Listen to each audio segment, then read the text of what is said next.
They have a couple of debate issues that they're going to talk about.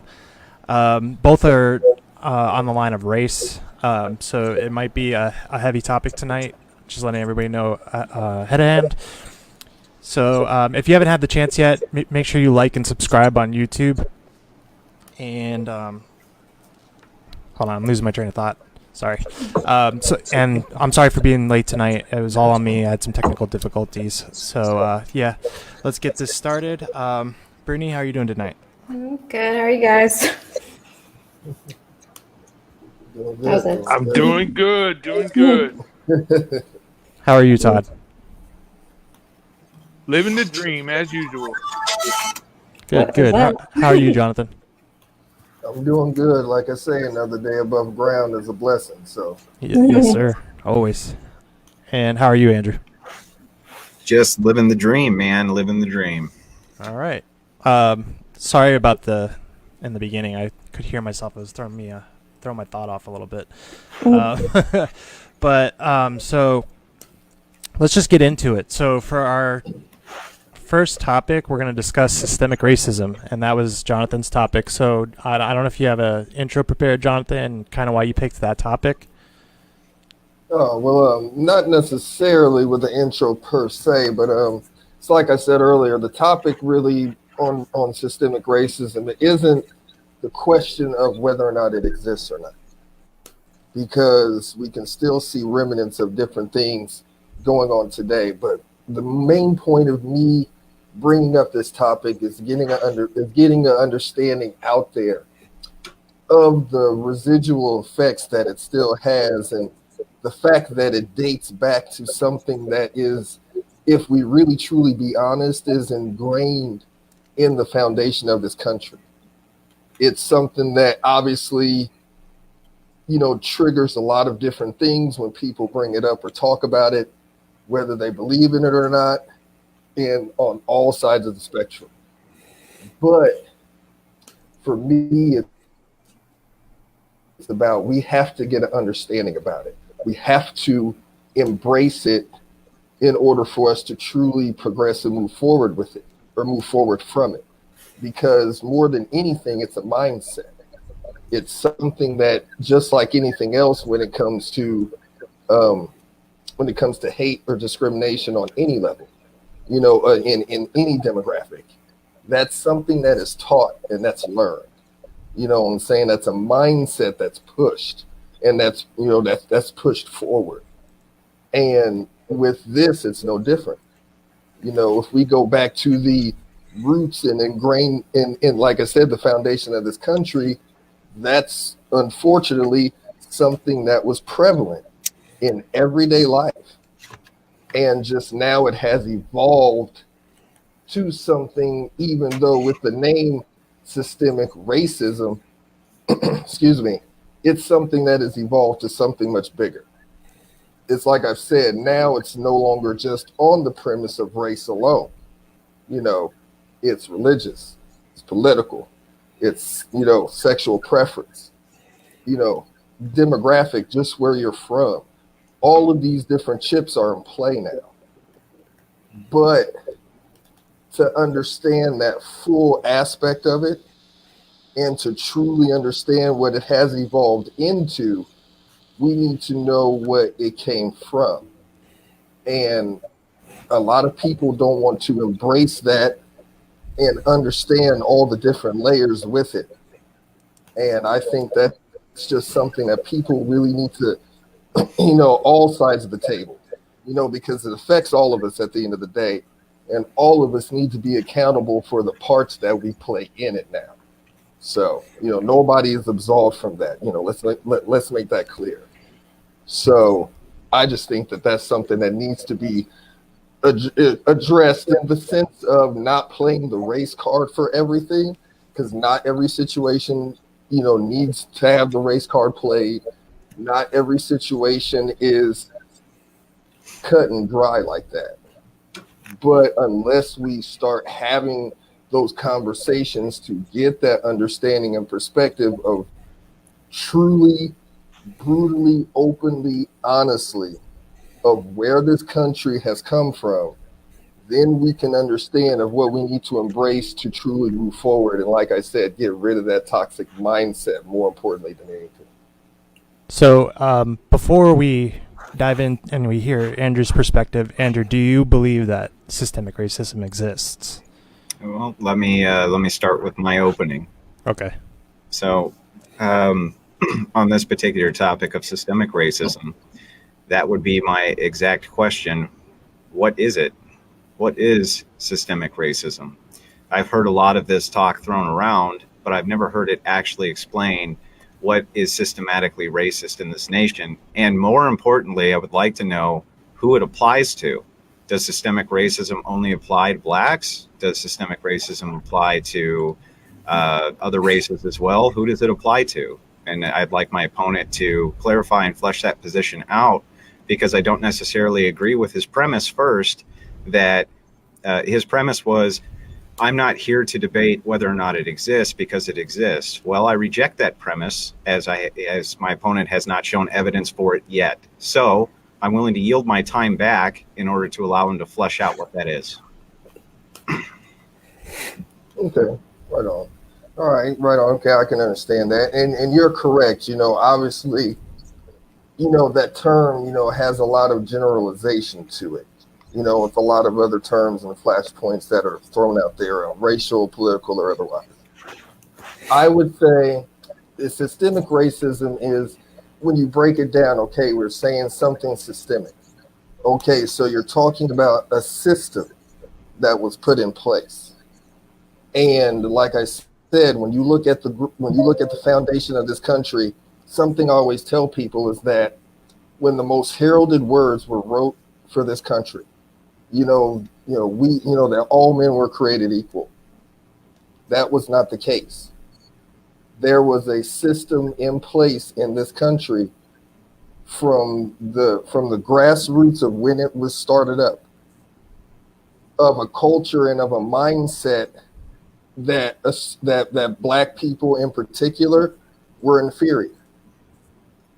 And systems and things were put in place to keep black people down at multiple terms, even in the very beginnings of during slavery, where you had slaves were not allowed to learn to read or write. The basics of human development and education were systematically denied to us as a people to prevent our advancement. And that's one of many things when you look at over time and over history, various laws, various legislation, for example, even all the way up to recent history, what a lot of people who go against Biden, what's the first thing that they say?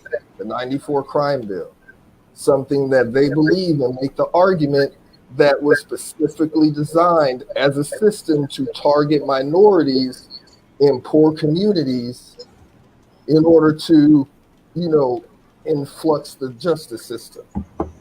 So that's what I would say is systemic racism, is when you had systems and protocols and other things put in place specifically designed to keep a race of people down in this country. And that's what was a premise in this country in the very beginning. Now, like I said earlier, that system has now evolved to where it's not just about race. Race is now one of multiple aspects when you're talking about present day. But what I'm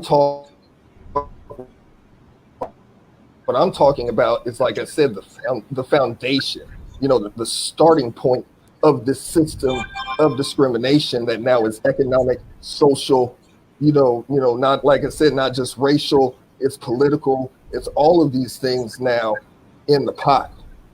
But it's not just, but it's people understanding that in the beginnings, like I said, the patterns of the history of this country shows that at every point in turn, from the beginning all the way up to segregation, Civil War, Reconstruction, every single major time point in this country, at any point there were specific things put in place to keep black people from any level of advancement. And like I said, that has just now morphed to now encompass multiple races, multiple aspects of people on multiple different levels now. So I just want to make sure that I have this correct. You're saying that systemic racism, you're kind of all over the place there, but I'm going to try to condense this so that I can understand it better. You're saying that from our founding on, due to the oppression that happened to blacks, I would assume primarily through slavery and through other laws of segregation, things like that, the systems that are in place are themselves racist. Would you say specifically towards black people then? Now, are you asking as far as the policies now, or are you talking about just overall in general? Well, I'm trying to flesh out systemic racism because Okay. I still don't exactly understand it. You kind of, you move through an awful lot there. So I'm just trying to flesh it out before I say anything on it. Okay. Okay. To nail it down, for me, systemic racism, if to define it, is, to me, like I said, it's the various systems and institutions that were put in this place in this country to hold a specific race of people from advancing or having prosperity in any shape, form, or fashion. Gotcha. That's what I would say is. So who's in control of these systemically racist institutions? Well, in the beginning, it was obviously it started with the colonists and settlers that brought the slaves to this country. Now, over time, that has morphed, honestly, to a point to where the system itself has almost taken a life of its own. There is no set demographic that controls it now. In the beginning, it was the powerful, the rich, the white, wealthy, obviously those of influence, those in government, of power, so on and so forth. So you would say that the powerful control institutions then and control institutional racism going back to the beginning? Oh yes. It's always started with it's always broke down even into its most simplest form. It's now of the have and the have not. So is systemic racism more about a power structure than it is about race? I wouldn't say that it's more about it's just anything in life is about power. But the thing is that, well, you said in modern. The reason I asked her is because you say modern systemic racism doesn't apply to a specific race. So if it doesn't apply to a specific race, if it applies to multiple races, and there's a system in place that controls this structure that applies to other races, then I would assume that this is about power and not necessarily about race. Well, now it is. But see, that's what I've said. But that's what I was saying earlier. Just like anything else in life, it's about evolution. The system started out as one thing, but over time, just the same way, like anything with time, the decades, society, everything plays a part and has changed it. The system itself has evolved and adapted as well.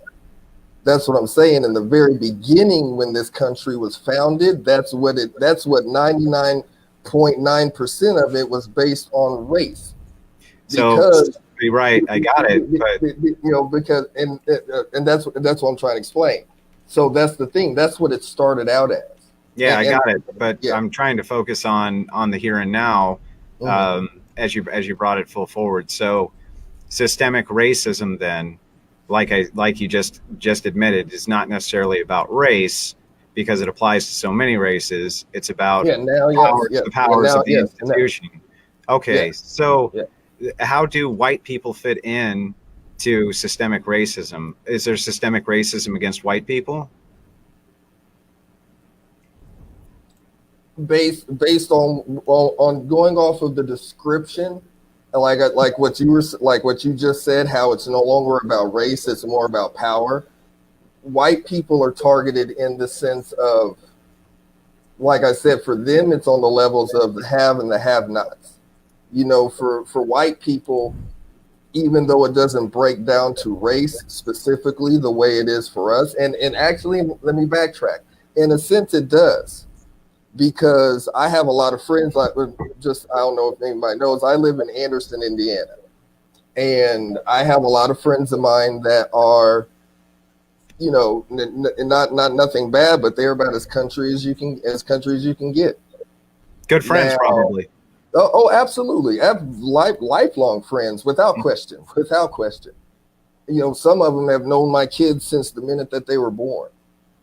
And the thing is that for most people who wouldn't know them, because of where they're from, because of their country, because they love their four-wheelers, they're automatically presumed, and because they may not have a big circle of black friends, or minority friends, they're automatically stereotyped and cast too. Unjustly. So there is systemic racism against whites then. Oh yes. That like I said earlier, now it encompasses, like I said, it encompasses multiple races. At first, in the beginning, it was primarily towards us. But over time and over the decades, it's now evolved to encompass multiple races, including white people too. If it's systemic racism, though, that encompasses every single race, then how is it racism? Because the system is basically, like I said, the system was born out of the fact on judging you because of the color of your skin. All because but you said originally. So if we're talking about modern day systemic racism, as that's a new term, I understand how you can tie our history into it. But in the here and now, if we're talking about systemic racism, but you say systemic racism applies to every race, I don't understand how it's racism nor systemic. Right. Well, and that's the thing, because my argument is that it's a mindset that has been passed on. It's a mindset that's been passed down within this system. So even though you put the extra layers on top of it, the foundation still remains the same. And in the example, like what we were just saying earlier, like when you were talking about how it can be cast on white people, and like the example I talked about with my friends, because they're white and where they're from, their race is a part of that. Their race is a factor in that, because of them being country and being where they're from. Oh, you're a white country boy from around here who doesn't have a lot of black friends, or doesn't have a whole big plethora of friends like that. So because you're white and from here, you must be racist because you like these different things and you being a white country boy. That's what I mean. The system has now evolved past just like I said, labeling black people. It can still label you on your race, but the thing is, now there's extra toppings on it. There's extra on it, but it doesn't change what the foundation was from the beginning. That foundation is always going to play a part into it, like how people play the race card with everything. I got it. But it sounds to me like you're not talking about a system that's in place to be racist towards one specific group of people, which is how I understand systemic racism to be defined. But instead, you seem to be making more of a point that there's a powerful government hierarchy that is using its power in order to divide and conquer, rather than whites having institutions that are systemically designed against blacks at the individual level. Is that about right? It started. I would put it like this, with my point on how it started with whites against the black community. That was the initial beginning.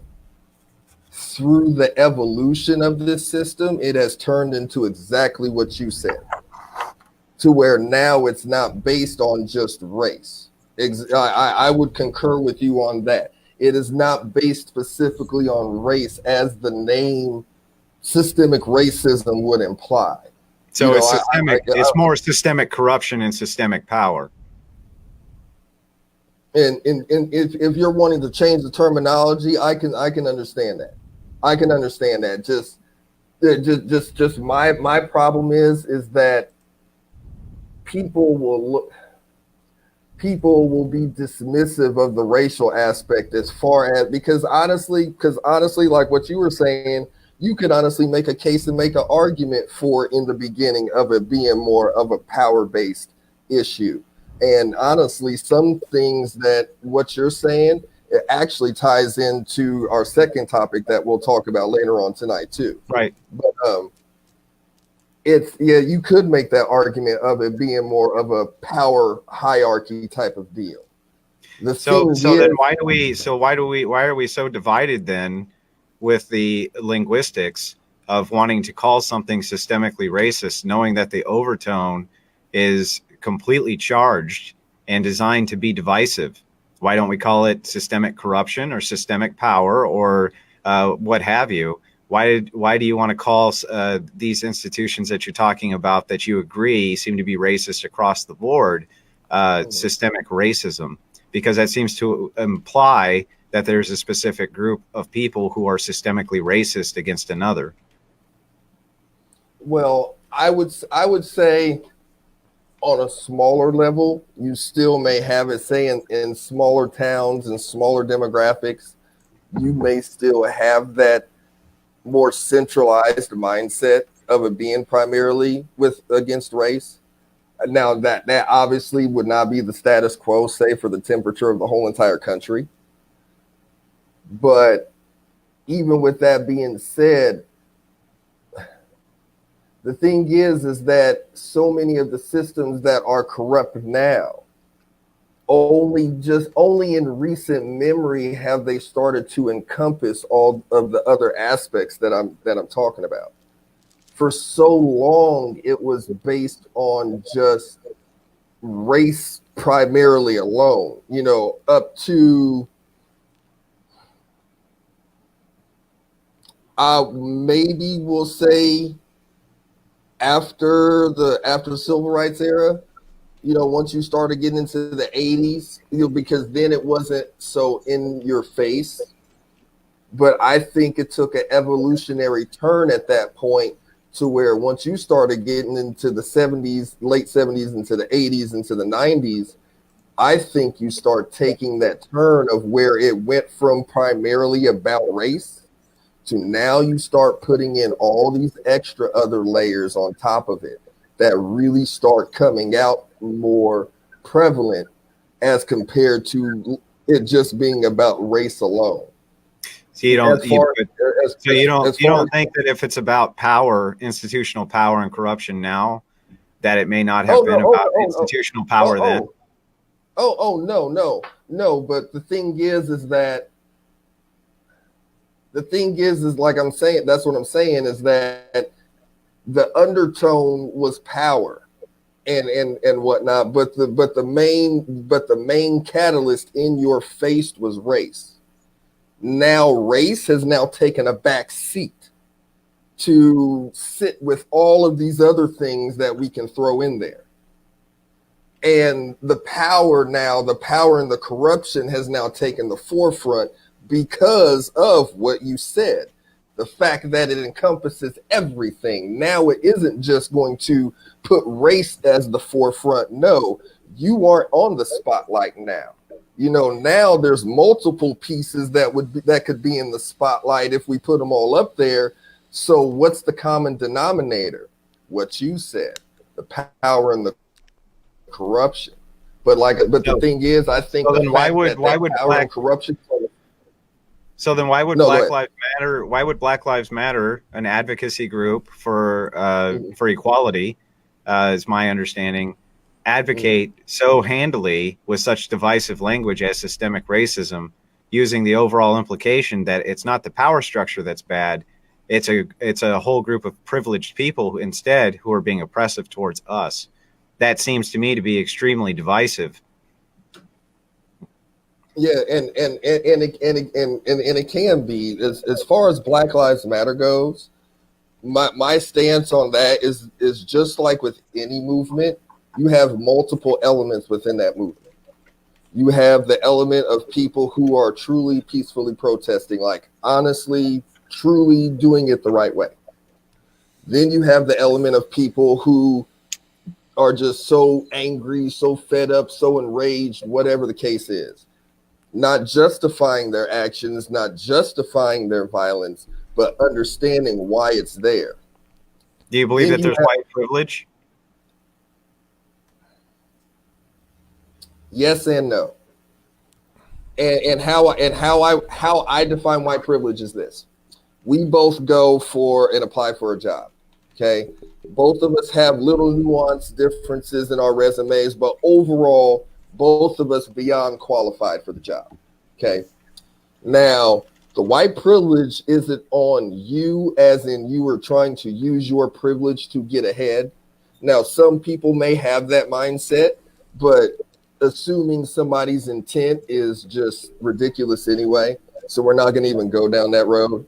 But not saying that you are using your privilege of your skin color to get an advantage over me. But what if the person who is hiring us has that mindset? That can work in reverse, right? No, oh no. It can. It can, and by all, and it's wrong on both levels because it should go by the qualifications on who's best for the job, not by a person's skin color.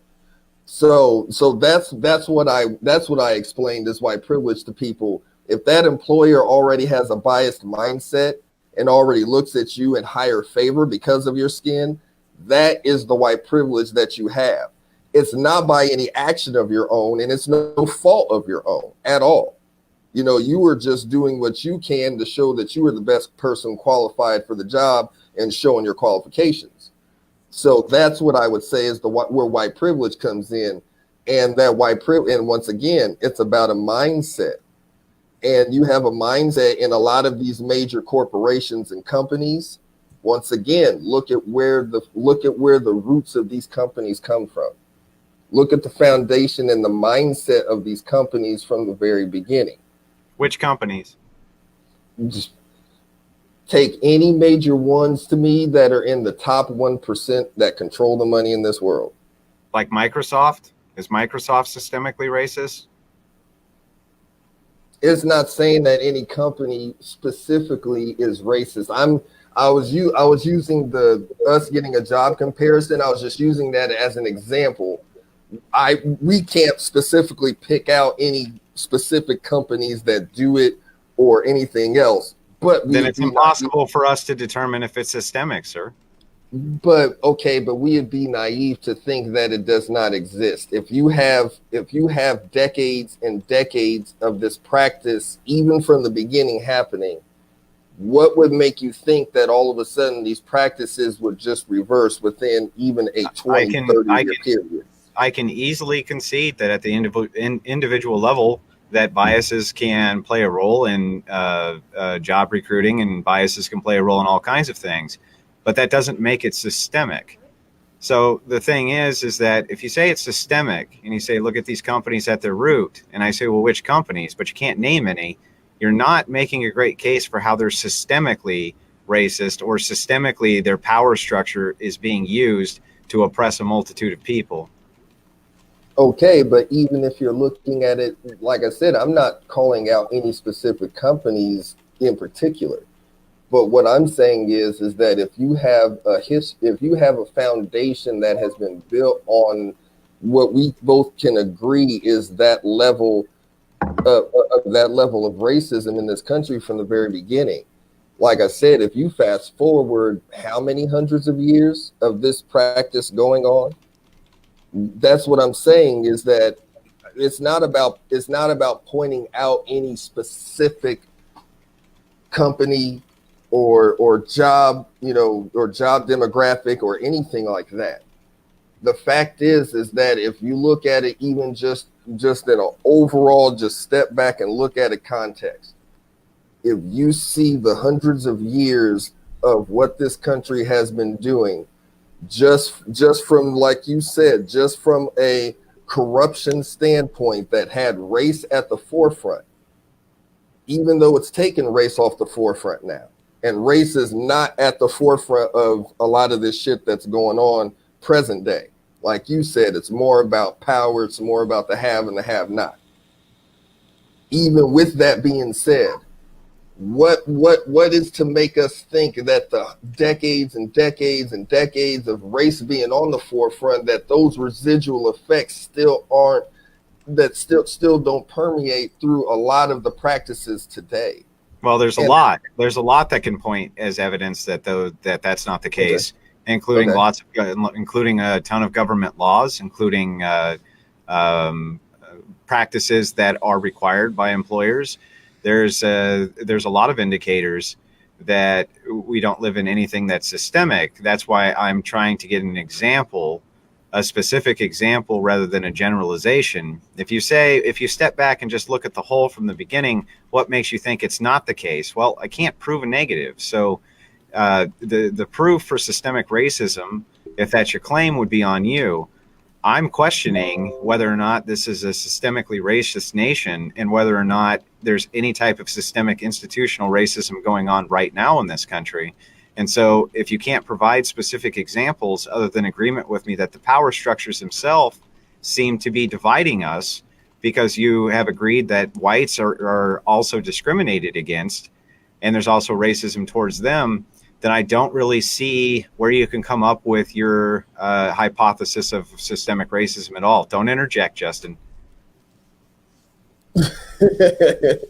Okay, so all right, even okay, if we step back and look at the justice system, how we even in different cases that have happened in recent memory, when you look at, and I know it's probably been a big talking point over the years, when you look at situations and you look at the approach when it comes to Black and minorities in different situations as compared to some of their white counterparts, that right there alone should be alarming. And that's not every situation, because a lot of situations, just overall in general, people are doing stupid shit and shouldn't be doing some of the stuff that they were doing. So that's not trying to justify any and all situations, but you have different situations that we have seen in the media, and we have seen situations play out, nothing hyped up, nothing, politicized, but just what we see with our own two eyes. When you see the approach of, say, a George Floyd situation as compared to how Dylan Roof was approached in South Carolina,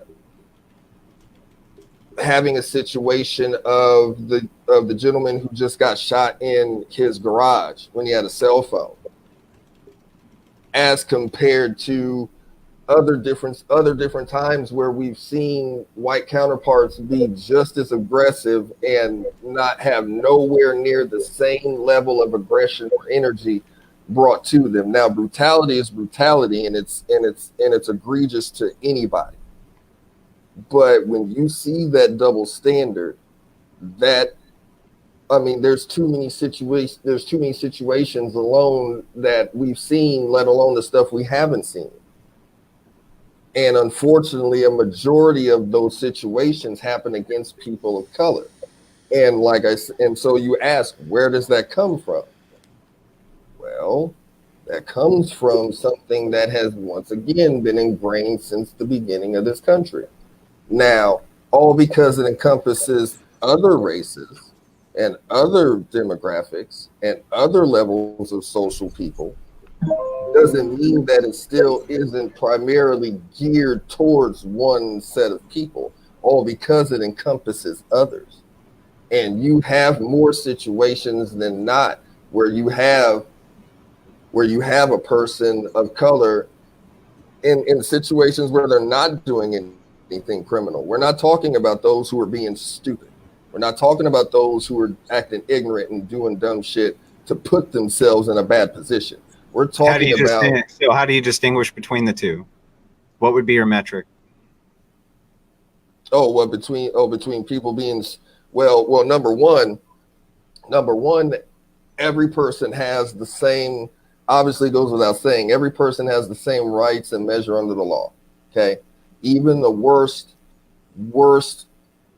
child predator has still has his human rights and his human dignity intact when it comes to being apprehended. Now, when you have somebody being stupid, having a weapon, having a gun, anything else like that, well, yeah, you've put yourself in that position. But So would you agree then that there's a lot of black and white people who deserve to be in prison for the things that they've done? Oh, if you're committing crimes and being ignorant and stupid, absolutely. Then how do we get to the part where it's systemic? When you see the lack of accountability in situations that with your own two eyes say that, okay, something's not right. Breonna Taylor. Okay, those are great individual cases. I agree that you could probably bring up and even debate those cases, and they've been debated, I know, on this program multiple times. But that doesn't make a case for how it's systemic. It makes a case for how individual situations have happened that have caused problems, obviously, but it doesn't make a case for how those are systemic problems. Because the difference is just the same way you have generations of, like I said, that toxic mindset being passed down. You have generations of stories and from families who have seen and went through these atrocities. You have decades of stories of the families and of the communities who have seen and went through these things decade after decade, year after year. Of every race, of every creed, of every sex, though. Okay, but how recently has white America been going through that type of persecution? I thought you just said that poor white Americans have been persecuted traditionally, also, just based on suppositions about their behavior. Yes. Yes. So isn't it equally as apparent then that there's a good possibility that those poor white boys, as it were, those country bumpkins, have been systemically discriminated against since the beginning as well? Not even close, because the demographic of people in the beginning was totally different than what it is present day. You have a totally bigger melting pot of people, not only racially, but just demographically, just the way the country has developed. But there was a lot more white people than there are now. Exactly, and wasn't there a larger pool to choose from to discriminate against them? Because back then the mindset pretty much. Even all the way up to the civil rights era, pretty much, white people were always considered in higher regard than black people on every level, on every aspect of life. That none of us can dispute. So the thing is that yes, they may have been treated or persecuted in their own ways, but nothing to the level that black people were from the very beginning. And even when you fast forward to now, white people and other races in this country recently, will say within the past 50 years, have only just started recently dealing with some of the persecution now that the black community has dealt with on a much grander scale, on a much more intense scale, for a much longer period of time. Now, it's wrong on every aspect, but that's like, that's like I said, when you have even dating back to, say, the Japanese Americans, when they dealt with a lot of persecution in the World War II era, even then, that's a drop in the bucket to what the black community had already experienced and still was experiencing at that time. Same thing with immigration in the Hispanic community. Same thing with, like we just said, the quote unquote poor white America. Once again, look at the timeline of when that persecution really started to take place on a national grand level, as compared to what the black community has constantly dealt with, more magnified. And that's what I'm saying about is with it being systemic. Systemically, it was always from the beginning against us. Against All because blacks. it's all yes, again, from day one. Now, all it's done is that it is now evolved to where I'll take the Hispanic community, I'll take you with me. I'll take the Asian community, I'll take you with me. I'll take the Middle Eastern community, I'll take you with me. I'll take poor white America that doesn't have the money, that doesn't have it like that. I'll, like I said, depending on where you're from and anything else, I'll take that and put that with me too. So that's all it's done. It's added on. But that still doesn't change that the systems put in place from the beginning were geared towards specifically the black community. All it's done now is that those systems now have evolved to not only encompass multiple races and demographics of people, but now it is now evolved to now the big building block of it is power and corruption, and race is just taking a back seat. That's all it's done. It's still there on the playing board. Well, like I said, with politics, with religion, and all the other ones that we can throw in there. Those But more of a useful tool for the powerful elite to divide, Yeah, rather than at no. an individual level, people actually hating each other based on their race. No. Yes, I can agree with that. Now it's more of just now it's a tool. In the beginning, it was the tool. I get that. That would be the best way that I would put it. In the beginning, it was the tool to differentiate and separate, classify, whatever. Now it's one of many, because now it goes to gender, politics, and like I said, all the others that we can put on there. Okay, that's all. That I'm good on this subject. If you guys want to move on, I actually completely agree with what he's saying here. Right on. Yeah. Like I said, just about that understanding. But now we can jump into what you were talking about, man. Hell yeah, good stuff, man. Good stuff. Really quick though. Oh, can you stay on for a little bit, Andrew, or do you have to leave as soon as the debate's over? Because I can stay on for a bit. Okay, because I kind of want to weigh in a little bit on this one too. Yeah, no, he's fine now. Awesome stuff, man. All right, so the next topic is the slave trade and who is responsible. Mm-hmm. That's Andrew's topic. Go ahead. Why? I don't understand. Why is that a laughable topic? Oh, I'm sorry. I wasn't laughing at it. Or nothing. Well, I was asking the host why he wanted to demean my topic. I don't think I'm not that's trying very to be nice. demeaning. It's just Did I demean anybody's topic here tonight? I didn't. Andrew, just get to it. No, you guys aren't allowed to this. demean your guests. That's not appropriate. Wait. Excuse me. Wait, who's demeaning anybody? Don't start this. What did I do? Let's just get to the topic. Stop. Well, thank you, sir, for not demeaning my topic, and I appreciate you coming on and debating it with me. I'm not trying to demean your topic. I feel like it's a disingenuous onto the topic of slavery. You're obviously aware of the transatlantic slave trade. We've been talking about a lot of that this evening, and that would be the European slave trade with Africa. And but are you aware of the sub-Saharan slave trade? Yes. Yeah. Okay. Yes.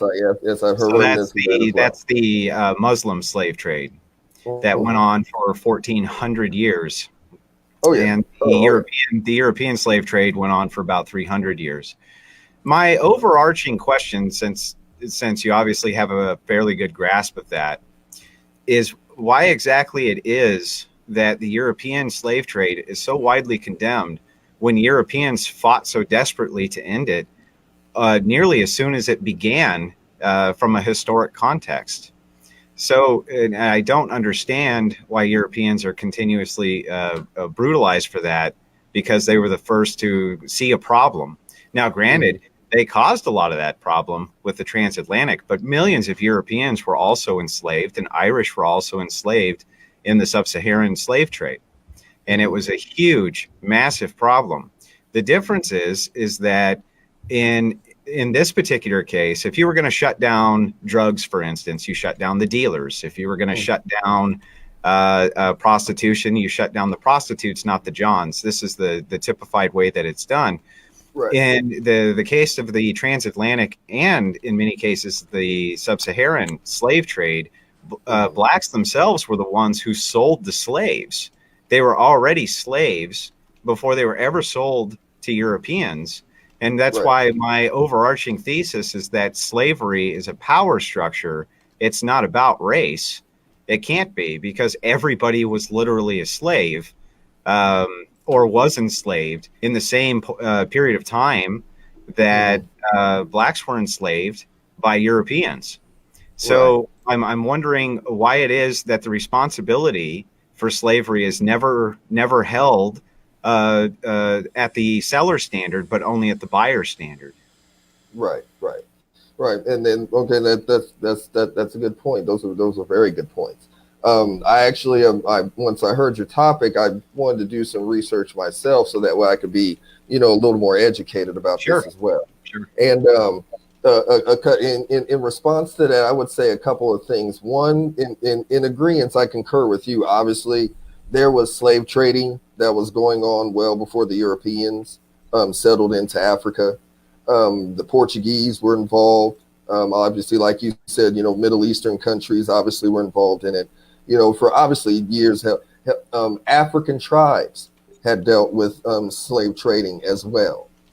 I think the main difference, the difference with that, I think is number one, it was the way that it was done once the Europeans arrived to Africa, because and as far as to like your premise of how black leadership was responsible, they were responsible.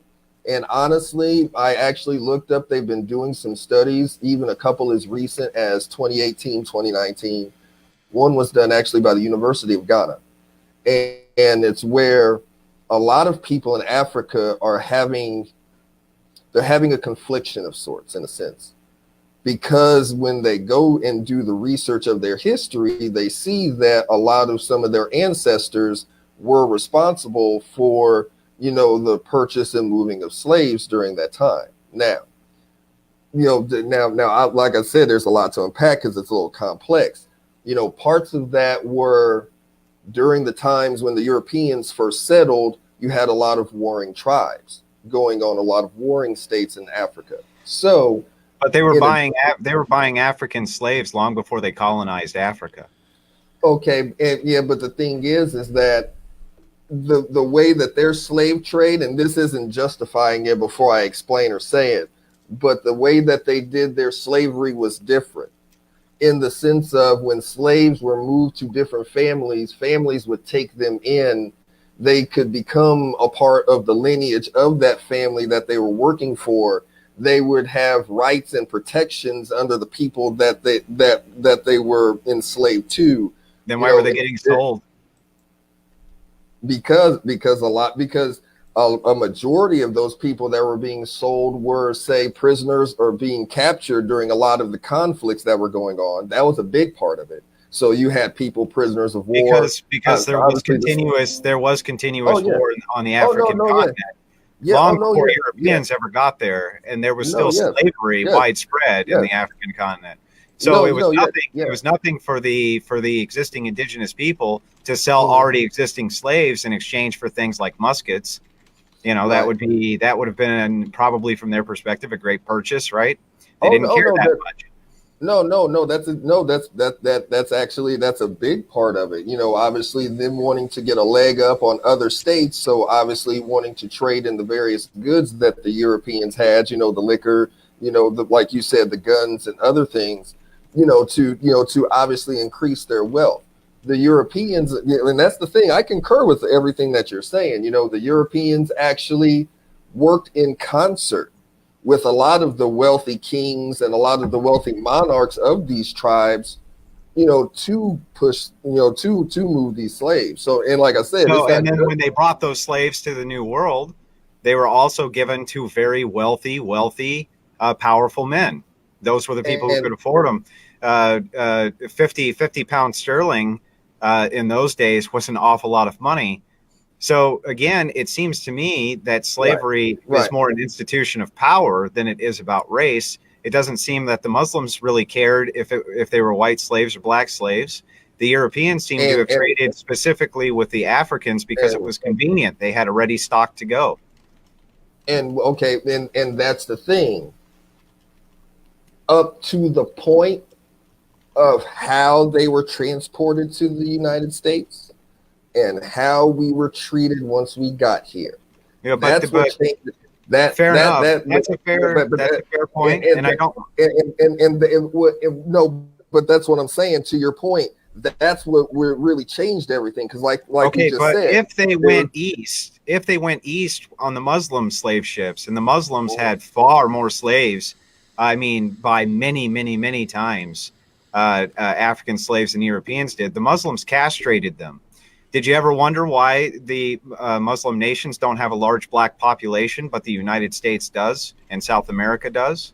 It's because the Muslims, even though they kidnapped far and away more blacks than the Europeans did, they would castrate them. They would, whenever a woman would become impregnated, they would often kill her. They didn't want to have any type of mixture inside of their bloodlines. There was all kinds of horrors that, now this is not to justify the European slave trade. All slavery is abhorrent, clearly. But it is to say that if you were a person who had to get on a slave ship, you wanted to be coming this way and you didn't want to be going that way.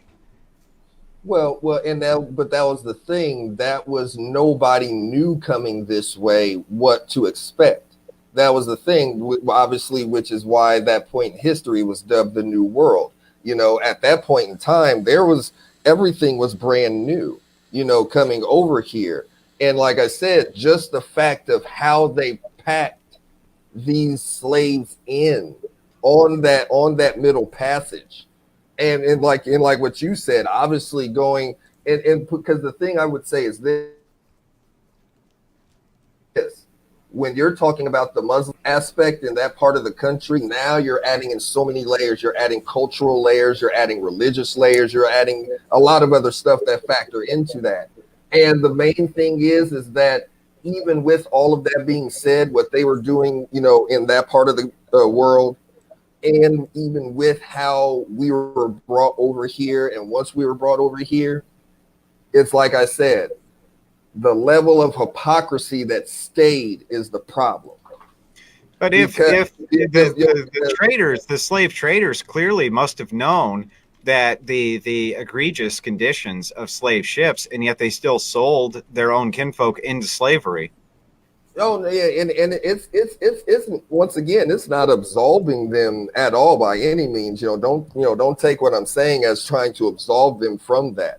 So would it be fair to say that if slave owning nations paid reparations to everybody who owned slaves, that there would be a lot of nations in that pot at the same time that there was European slavery, and that would include African nations? You could make an argument for that, but the thing is that on the flip side of that argument, a lot of that same chattel level of slavery ended in Europe by like the 1600s. No, that's not correct. Slavery wasn't ended by the British until the mid 1800s, I believe. No. I'm not talking about. I'm talking about the chattel level of hoarding by the millions type of slavery that was the hallmark of the transatlantic trade. That's still not accurate. They still had chattel level slavery, and it was often for whites. The British really enjoyed collecting up Irish. In fact, if you took the amount of Irish that the British enslaved, it would come out to roughly 100 million American as far as population capita goes, if you were to compare that population cap with our population cap. And they were treated absolutely like chattel through that entire time period. They were. Okay. And at the same time, okay, even with what you said, even with that, the fact is that, like I said, it's not disputing the role that Africa and that the African slave traders had. when it comes to it. Like I said, a lot of these new studies and a lot of this new research that has been coming out has shed more light on a lot of that. So that way, a lot of these places in modern day Nigeria, modern day Ghana, modern day Guinea, a lot of these other places are starting to unearth. Honestly, they are having, like I said earlier about a lot of the conflictions that they have, a parallel to what's happening in our country now. And it kind of piggybacks off of what you were saying of how just on a grand scale, it's wrong. You know what I'm saying? And it's not right, regardless of how you look at it. They have monuments in, I forget exactly where I read it up in, where I read it was at, but they have monuments of they have a statue of a guy in the center of a prominent town in Africa, and he was one of the most prominent slave traders during that time. Eerily similar to how a lot of people say present day. In this country, a lot of people who have been, for taking down a lot of the Confederate monuments, that were erected up, after the Civil War to try to still impose, some type of authority, some type of cast a shadow over the Black community. You say you have this in Africa as well, where they have prominent people who, when they go back in their history, were, say, prominent members of the slave trade during that transatlantic time, but they're still worshipped and reverenced as heroes. So that's the thing for me. That sounds like hypocrisy, right? Oh no! Slavery in itself is hypocrisy. I don't disagree. Slavery in itself is hypocrisy. Even if you look at it from the understanding of, okay, these cultures did it for obviously hundreds of years, like you said, well before the Europeans came in, well ahead of time. Still just as wrong. Still just as egregious. Like and like you said, hypocrisy 100%. And and like I said, that's where the crux lies with us specifically in this country. I've always told people the thing is with a lot of other countries and nations in the world, if you really look at it, they don't shy away from their history. Even as wrong and as egregious as it is, they embrace it. But Which we countries? as a nation, not all, but but there's a lot of old world countries to where they embrace the skeletons in their closet, no matter how bad they are. They may try to justify it, whatever. They embrace that it happened.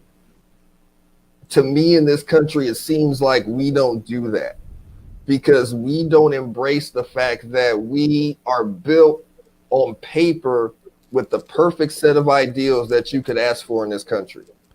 But when you look at the ledger and the history of this country, what have we done to truly stand up to anything we've put on paper? It's like I said, when the most heralded words were wrote on this country's most important documents, people were being treated like property. And at every point in turn, this country had time after time, chance after chance to right it in some way, even well before present day. We're not going to even talk about, I won't even talk about anything within the past 30, 40 years. Just going back, like I said, we'll say just 1920s on up, just a decent century. We've had chance after chance as a nation to change and turn this around.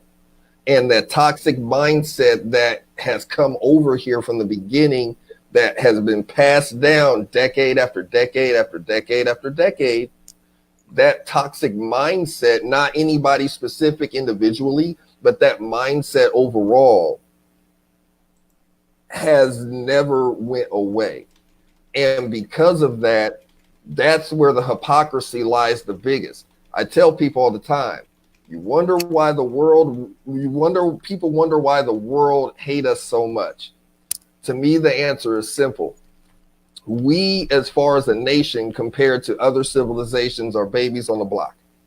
Been around for about 250, just a little under 300 years.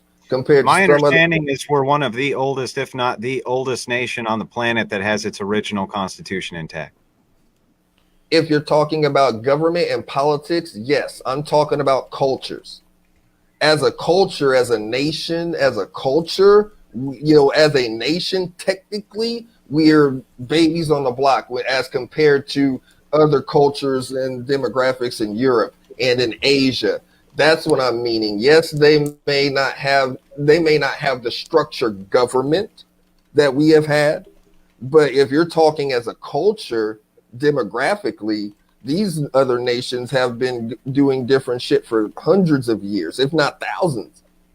Like I said, good or bad, right or wrong, whether we agree or understand or whatever with their practices and however they've done things, like we said earlier, with how the Muslims did their slavery practices.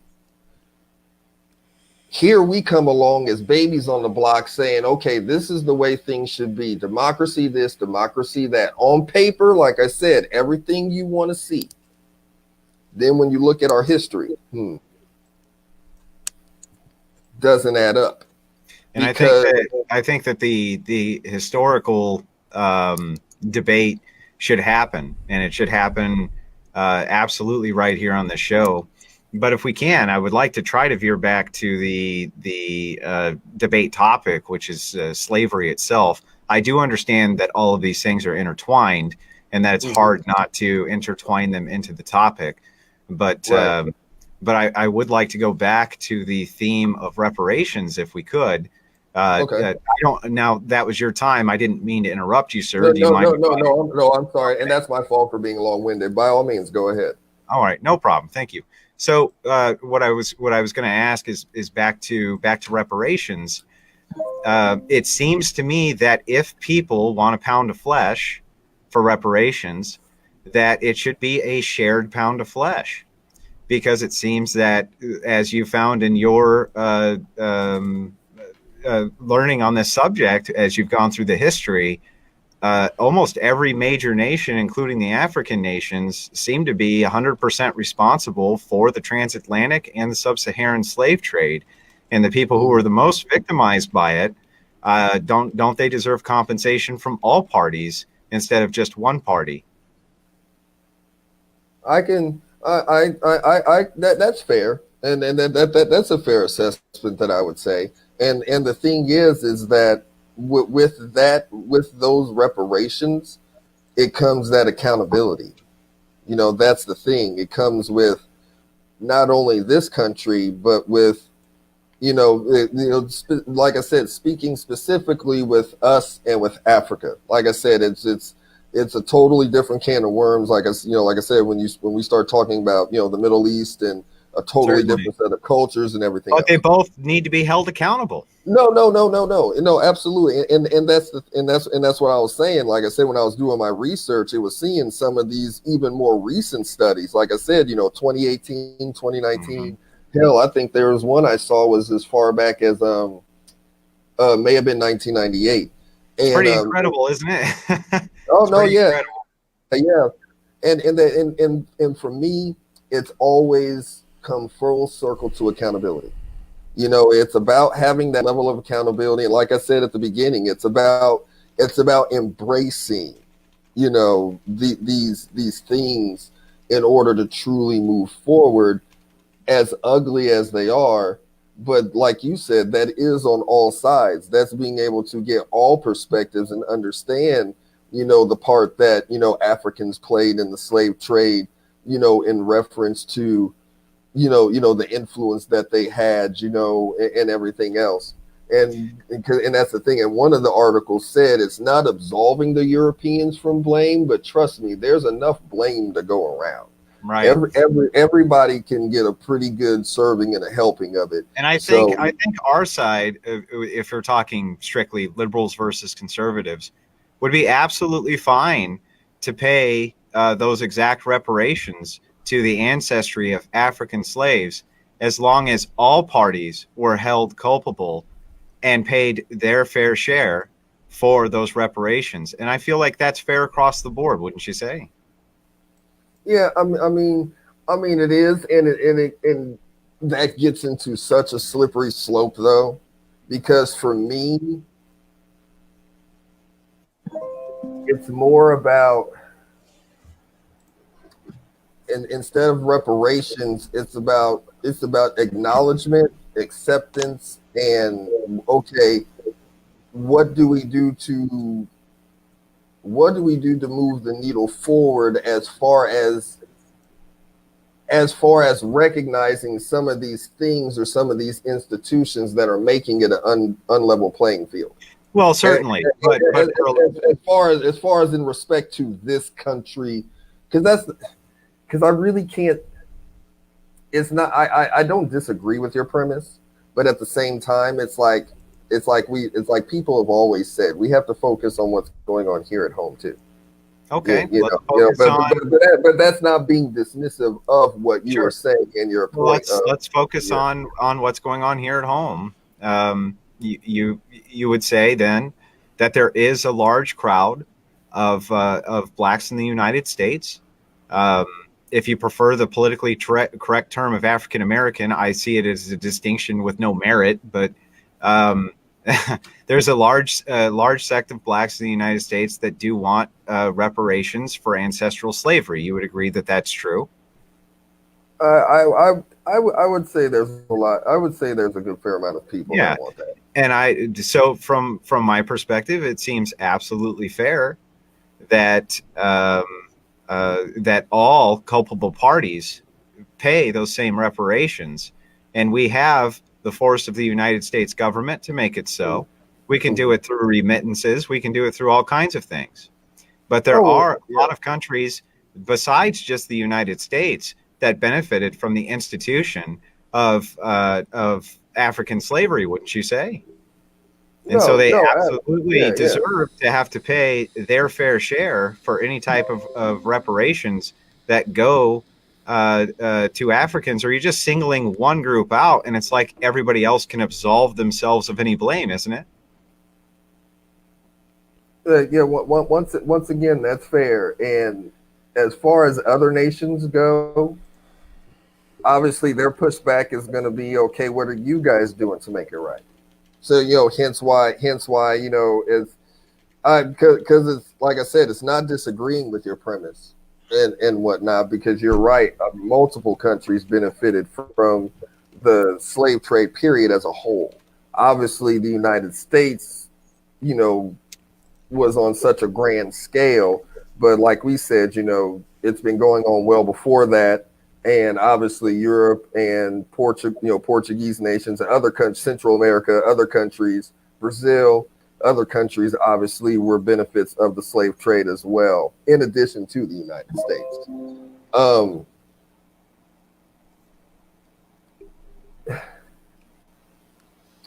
But I don't want us to be hung up on reparations. As in, yes, I feel they're deserved, but it, to me, it's bigger than that. It's about, okay, it's not about just, okay, it's not about you giving me the equivalent of 40 acres and a mule.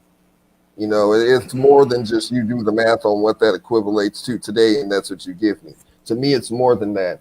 I want to see, like I said, I want to see the reparations I want to see aren't just monetary or anything of that level. I want to see actual things being done in different aspects, maybe like what you were saying, thinking out of the box to come up with different ways to actually level the playing field. Those are the reparations that I want, because it's one thing to give a handout and everything else, but it's totally different if you actually put some things in place to where we see there's a chance for actual prosperity, and actually shut down some of the things, like I said, some of the systems, whether it's myth or whether they are factual, like what we talked about in the other topic, seeing some of those things actually come down to where we see, okay, it is a level playing field for all of us. Let those type of reparations start to take place. Don't just give me a handout. Don't just give me, I don't want that. Whether it's deserved or not, that to me, it's bigger than that. It's what reparations are we doing moving forward to truly turn the needle and actually make it to where, like I said in that example, when the employer looks at us, it's not about what you look like. It's not about what I look like. It's about which one of us is best qualified to do the job that they're hiring for. And I absolutely agree. That's the decision that they make. Those are the reparations that I want. You know what I'm saying? Well, then I would say, sir, on this, we're mostly in accord. Like I said, it's about understanding and context. It's me getting your perspective, you getting mine, getting all the information, and coming to that common understanding. It ain't hard. Let me interject real quick. Just at the end of the debate here. Yeah. I do want to tell you something. I'm going to send you a 1 troy ounce silver coin. It's not because you won the debate, but because it's because you're the only liberal who's ever come on here who's honest, and so you deserve it. I'm going to send it. I'm going to send it to you. It's an American Eagle. Get your you can get your info to Brittany, and she'll make sure that I have a place to send it. And I thank you very much for your time and your honesty. It was refreshing. Oh no, absolutely. Same. I've never looked at myself as a liberal. I tell people, I said, I'm an American who wants this country to get better, who wants this government on both sides of the aisle, every person from the top down to be accountable for their failures in this country and them doing what they need to do to get things right, get their heads out of their ass and actually work together, but yeah, it's like I said, it's about, we can all, we're always going to have difference of opinion. That's the way it comes with politics and just human beings in general. But it doesn't mean that we can't have civilized conversation and disagree on things, but me getting an understanding of your perspective that's foreign to me, and then vice versa. Oh no, I couldn't agree more. Yeah, did you want the I have one that's brand new, prepackaged, still in its original packaging, American Eagle. I'd like to send that to you if you don't mind, sir.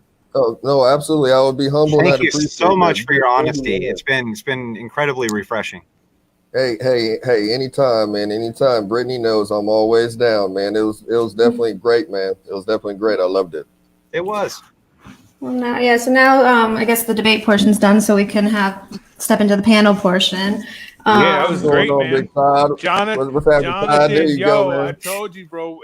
We started off rough the last time, but towards the end, we got together, bro. Yo, that was great. Yeah, just you were honest on everything. That was really good. Todd, can you make sure he gets? I definitely will. He will. Okay, make sure he gets what he needs. Okay, that was really good. We spent close to an hour and a half.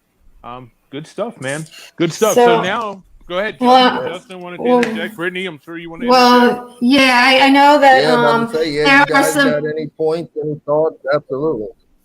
Well, I know that there are some people interested in following up this debate with you, Andrew. So we're gonna schedule that because I think there's varying views on I think a lot of these topics. So we'll be setting that up. I think Johnathan is like, I mean, I love having you on. Like, I really do. So yeah, I don't know if anybody has any questions for either Johnathan or Andrew. I'm all about it. I'm all about it. Yeah.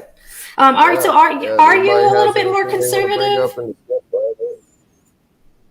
Johnathan, are you like conservative?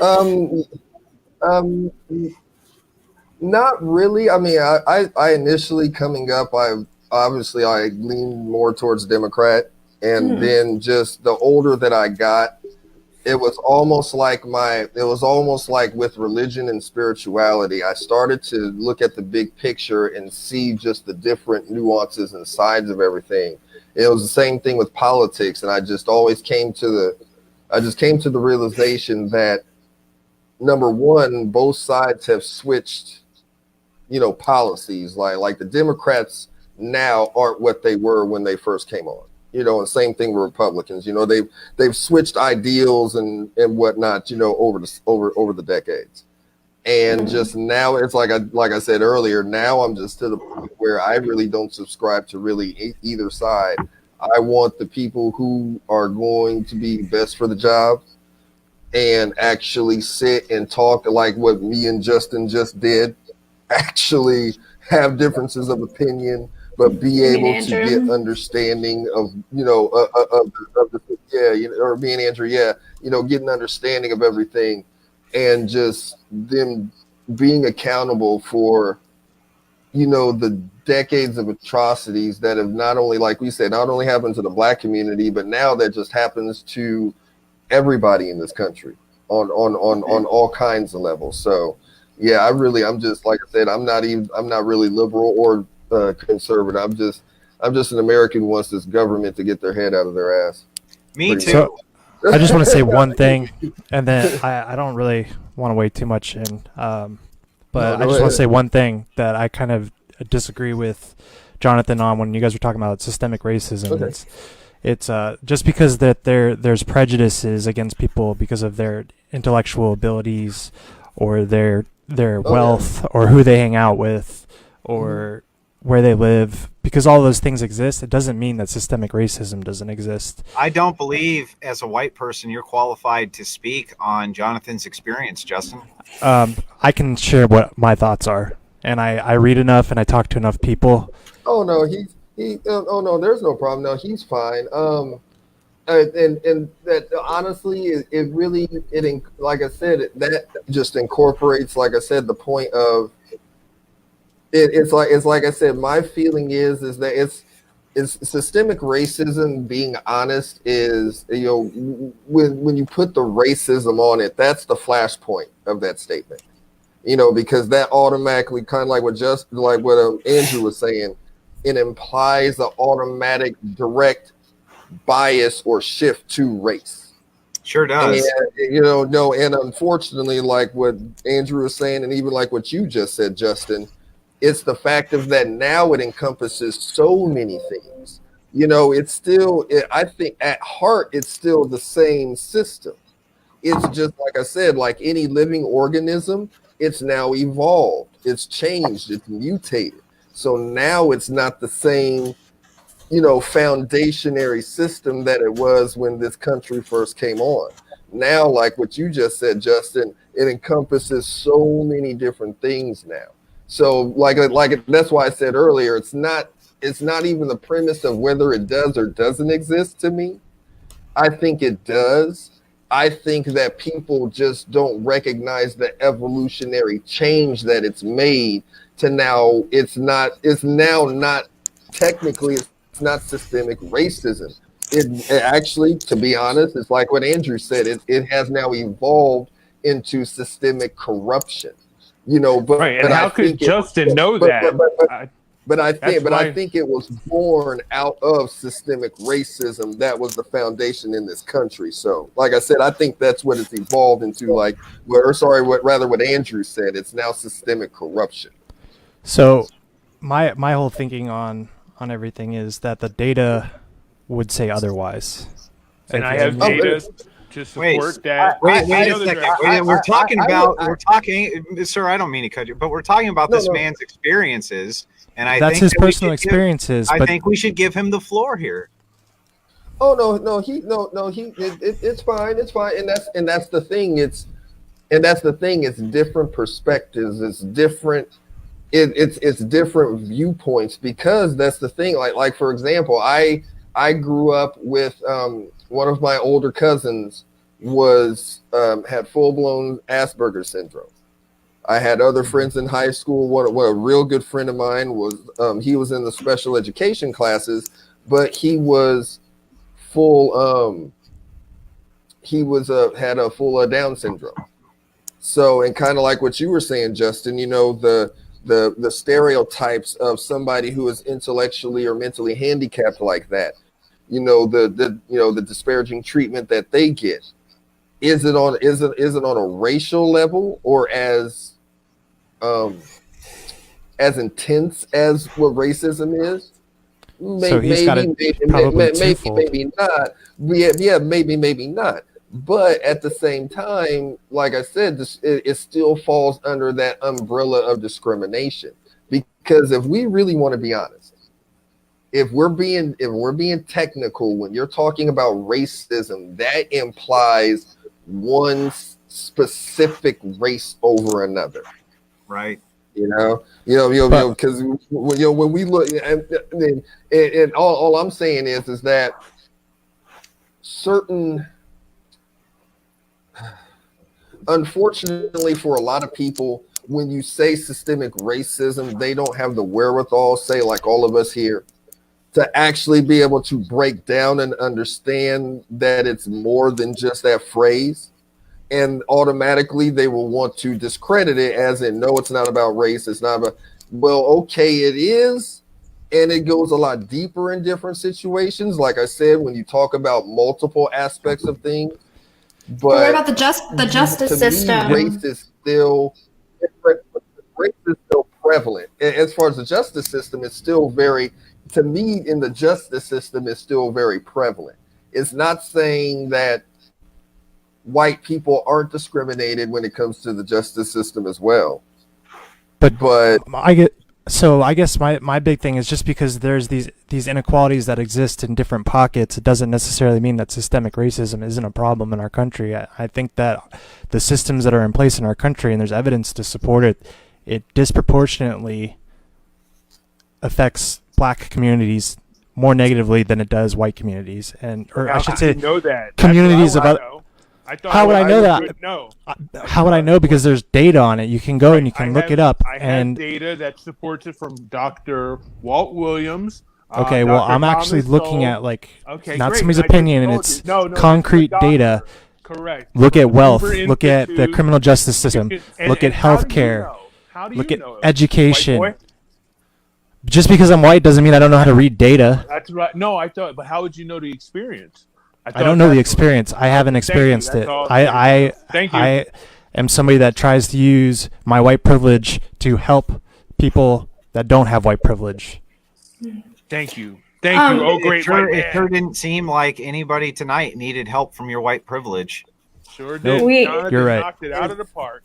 Good job. Okay. Yeah, this is what can I just say something really quick? Go ahead. Go ahead, Brittany. Go ahead, Brittany. Okay, what I see right now happening is exactly what we kind of have a problem with here. Is like you guys are. I feel what you're doing is. It's just like disingenuous. You're very excited that a black man is saying the stuff that you guys want him to say. That's about the most racist thing I've ever heard. No, it's not, because that's exactly that's why you guys are just cheering him on so much. Did I at all collude with you on this? No, I know you're not colluding, but that's just like it's like when. I don't even know what it's like how they cheer on Candace Owens almost, like, you know, where she's gonna say the things that you guys want, and now I feel like it's I don't know, it seems really disingenuous. I'm glad this debate went like this, and it was friendly, because I was a little worried about this topic, but this is what it just seems like. It seems disingenuous when you guys are sitting there. Oh, you're the best liberal we've ever seen, and things like that. I said that last week. I said that last week. I mean, this is nothing against you, Jonathan. By the way, I'm talking. This isn't directed at the. It sure sounded to me like a personal attack on this gentleman. I offered him something. I offered him something in good faith. Because he was very honest with me. I don't think that's an issue. I don't feel that none of it at all. None of it at all is a personal attack in any way. And I never looked at it like that. It's the thing is that it's like I said, it's about having a bigger picture, because there are certain things that are a common denominator amongst all of us. You know, certain things that all of us can rally behind, and certain things that all of us should be able to get behind, you know, somewhat easily. You know, when it comes to, like I said, basic things of how this country needs to be better, the government needs to do better, and just basic things like that. Now, I just don't understand why it is that I can't be in agreement with you on these issues, that we have to be divided. You guys are sitting here. You guys are telling me I'm wrong, but I'm literally echoing what majority of the communities of color are saying. I'm not saying this is my experience, and you're pissing me off because I'm not saying that this is my experience. I'm literally just saying that there's data to support it. There's two members pissing me the fuck off. There's two members right here. Let them speak for themselves. They don't need your help. Okay, just because that there's two people that disagree with me doesn't mean that there's not an overwhelming amount of people of color that agree with what I'm saying. That their experiences have been that of systemic racism. So now you speak for people of color? No, I just said I'm echoing it. Right, you're echoing it, and we had a great debate tonight. It went. Why are you ruining flawless. It? Yeah, don't ruin it, guys. And you're right. I'll just step out. You guys, I'm sorry. Justin, Start acting like that either. No, Dude, Justin, you're good. Exactly. Why can't we have a debate and talk? This is the debate portion. But to say it's nothing bad. Nothing that has been said so far that I've heard. I have not taken any abstract tones to it at all, and that's just me. And the thing is that unfortunately you have extremes on both sides. You know, just the same way you have a lot of conservatives that are just right wing and just way out there. You have the same thing with a lot of liberals too, and a lot of people who are on the left that are just that are just so far out there, and the hardest thing to do is to get that balance. And I tell people to stand dead in the middle and be like, you fucked up. Mm-hmm. So what are you going to do to make shit better? And it's hard for people to do that, and not with, you did wrong, but you did. No, not that. It's both of you equally accountable. Both of you equally have failed this country in your own different respective ways. Not a tit for tat of, you did worse than the other, So, with all that being said, I didn't take anything as being as anything being disingenuous. And the fact that we can have, two people who may not see eye to eye on on different things, whether it's politically, whether it's socially, culturally, we can still have a civilized conversation. We can do that a lot easier. We could do that a lot easier, I think, if we didn't have people who got so irate over nothing and just click off the channel. It's fine. He's upset because him and I had this conversation last night. I don't prescribe to it. I believe that people are evil, right? White, black, I don't care who you are. Racism exists, and I don't prescribe to it. And I have data that supports it too. Right, from Dr. Walter Williams, Dr. Thomas. Who is Dr. Walter Williams? Who is this guy? You would know. He's an economist. So why? And he's a black conservative. So his opinion on whether racism, because he's an economist. He uses data as well. We don't just make these opinions by saying, we feel some type of way. Okay, what exactly is his stance and position that you're relating to, or that you're relating? That it does not exist. And so I prescribe. Wait, that systemic racism doesn't exist? Correct. Absolutely. And it's set by data, not by the economist set the data. Got it. Correct. The doctor. Are you a doctor? You're not. So I think I would listen to him before I listen to. Well, it sounds like opinion, though. Okay. Well, that's where the statistics come in, Brittany, and the numbers. Right. And that's the thing is that if it's a theory, it's true. Right. Okay. Now what? And my only pushback on that, in what you were saying with the doctor and his numbers is, analytics can only go so far. In the sense of, it's like I said earlier, you have to think of all the generations of families in the black community that passed on the stories of the atrocities that they heard or that they saw or that they dealt with. And so he takes his perspective of being 85 years old and growing up and how things were. He came up in Philadelphia, okay? I forget the name of the housing projects, and he was one of the lone people who did not have a father, and most of the other peoples did. So he puts it on that type of rationale, okay? How Okay. the unwed father Oh, syndrome well, is more. let me ask a Can I question talk? though. Sorry, yeah, go Yeah, ahead. let me just finish, and then I'll tell you. And I definitely want to hear everybody. I want Justin to come back. There's no need to storm off. Yeah, I about to say, told him last please night. get Justin back I because texted Yeah, him. yeah, He'll be because back. He'll be Justin, fine. He's upset. Justin's my dude. I really want Exactly, him and back he's too. mine He'll be too. fine. He's fine. Yeah. What happened was last night. I told him. I said, you know what, bro? I'll concede system. I'm not going to give you the whole story. I said I'll concede systemic racism if you do this. He wasn't willing to do his part, so then I said I'm not going to do it. We do this conversation all the time. We're going to be fine. Johnathan, great tonight. Andrew, Brittany, everybody's fine. So go ahead, Brittany. What was your question about Dr. Walter? No, it wasn't about that. My question is, okay, so if are we all in agreement that the justice system is systemically racism? Only if you agree that you voted for the guy that put that in place. No, it's not. Let's not do that, Todd. Okay. Like stop. Okay, so I mean, I agree, and that's the thing. It's like I've said before, that crime bill, as inflammatory as it is, and like I said, we all know ad nauseum what it did overall to the justice system in this country. But right. It's like me and Andrew were talking about, in the debate. Look at all the other things in place before that crime bill.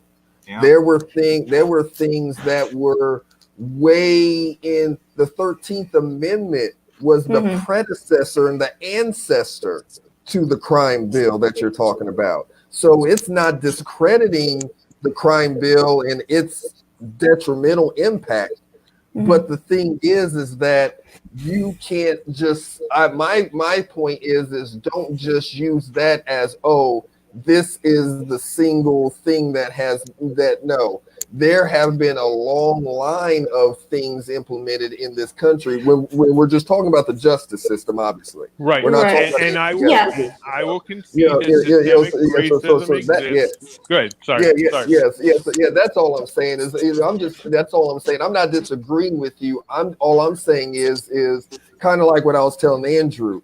That crime bill is an add-on to all of the other things that were in line before that, like I said, that led up to it. That crime bill is just one in the long line in history of different laws and things that were made that targeted, not only the black community, but just now minorities and people of color. And like I said, now in today's day and age, the have and the have nots. Either you have the money to get out of shit, or you don't have the money to get out of shit. That's what it's really boiled down to now, and everything else is just extra toppings when you bring in the race and everything else with it and stuff. So that crime bill is just one of many things. That's all I'm saying. Right. Yeah. Well, my question is, I mean, like I keep going back to the fact when you have, two people with the same crime and a black man getting charged far more than a white guy. I mean, like you were saying in the first part where, it's a mentality of racism that's getting passed down.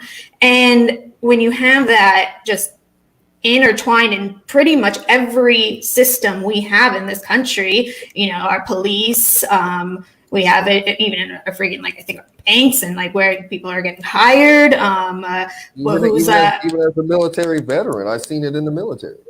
As a Marine Corps veteran, yeah, it's and that alone can jade the system completely because you have the system that could be completely fair, but when you are being charged for the same thing and getting two completely different sentences, I feel like that obviously is stemming from that mentality that is there. So while the crime bill, it caused a lot of problems and stuff, but I mean, it would seem to be more of states and people using that bill and abusing it and pushing that mentality onto things. You'll have to forgive You'll have to go forgive ahead, Andrew. divisive. You'll have to forgive her divisive language. For It's some reason, people on her side of the aisle are very, very concerned about people like us having a conversation like it's not commonplace. It's okay for us to have conversations, and it's okay for us to have debates, and it's not going to hurt anything for that to happen. Instead, you see this type of divisive language. That's what I feel it is. Totally and completely divisive language. Designed to get us to go at each other. And No. I'm not saying you guys need to go at each other. I'm not having anybody else change their opinion. I'm trying to see if we are getting. I mean, if we can at least have some sense of agreement on certain things that are there. And I mean, I don't see how anybody can argue that they're not there, because if it is a mentality, then that is going to be established in this debate, though, Brittany, that the amount of institutional corruption is outrageous, and that it affects everybody across the board. It's not utilizing that type of divisive language where you say, well, isn't this institution just completely and totally racist? It's designed to get people to go at each other rather than what this gentleman wants to do, which is fix actual problems based on corruption. You can't.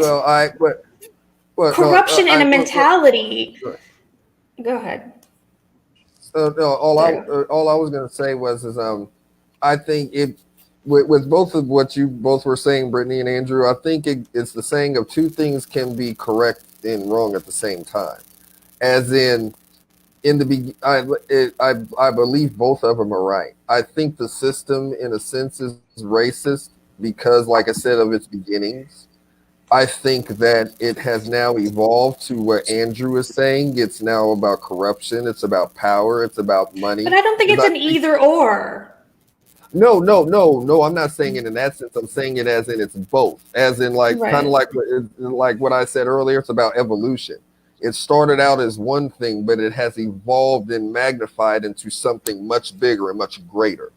Because it has a much greater effect on everybody. Yeah, exactly. To your point, it has evolved. It's evolved from what Brittany said, where it was systemically all about race, but it has evolved and grown to what Andrew says, to where now it has so much corruption, so much power, to where it affects multiple people. So basically what I think you're saying is, okay, white people are struggling now too. So now people, somehow that means that there's no, I don't know, like, I mean, because I you hear a lot now about how white people are struggling, like there's a lot of, they're hurting. And so, but I don't think that, it doesn't change from the fact that there's still systemic racism in like every institution. Like even when white people are doing better economically and Black people were doing better economically, they're still making a lot less than white people. And I think the unemployment, when it went down to, I'd have to look at the actual data. I think it was like 4%. It went down to 4% under Obama, but it was like, I think maybe 10%, never got below 4%. 10%. Oh, yeah, it did. Oh, it was like 4. It was like, yeah, it was 4%. Never got below 4, but okay, it didn't say that though. So what are you talking about? You said below 4. No, I said it got to like 4%. And that's hold on. Anyway, what we need to do is see how we can move forward. And man, like I said, so okay, here it is. Tonight was very refreshing on that. It really was. I tell people, man, ever since the George Floyd situation happened, I was doing some Facebook Live videos here and there, just in a sense, kind of like how I do with tonight, just trying to get some understanding, a little perspective, like Shannon Sharp always says, a little context, And I always said that in that situation, George Floyd made a plea for his life. He's pleading for his mom, pleading for his kids. I said we need to make a plea for change, but not in the sense of asking for something, but in the sense of an acronym. PLEA, PLEA, peace, love, education. And that last thing I keep saying, everything comes back to full circle, accountability.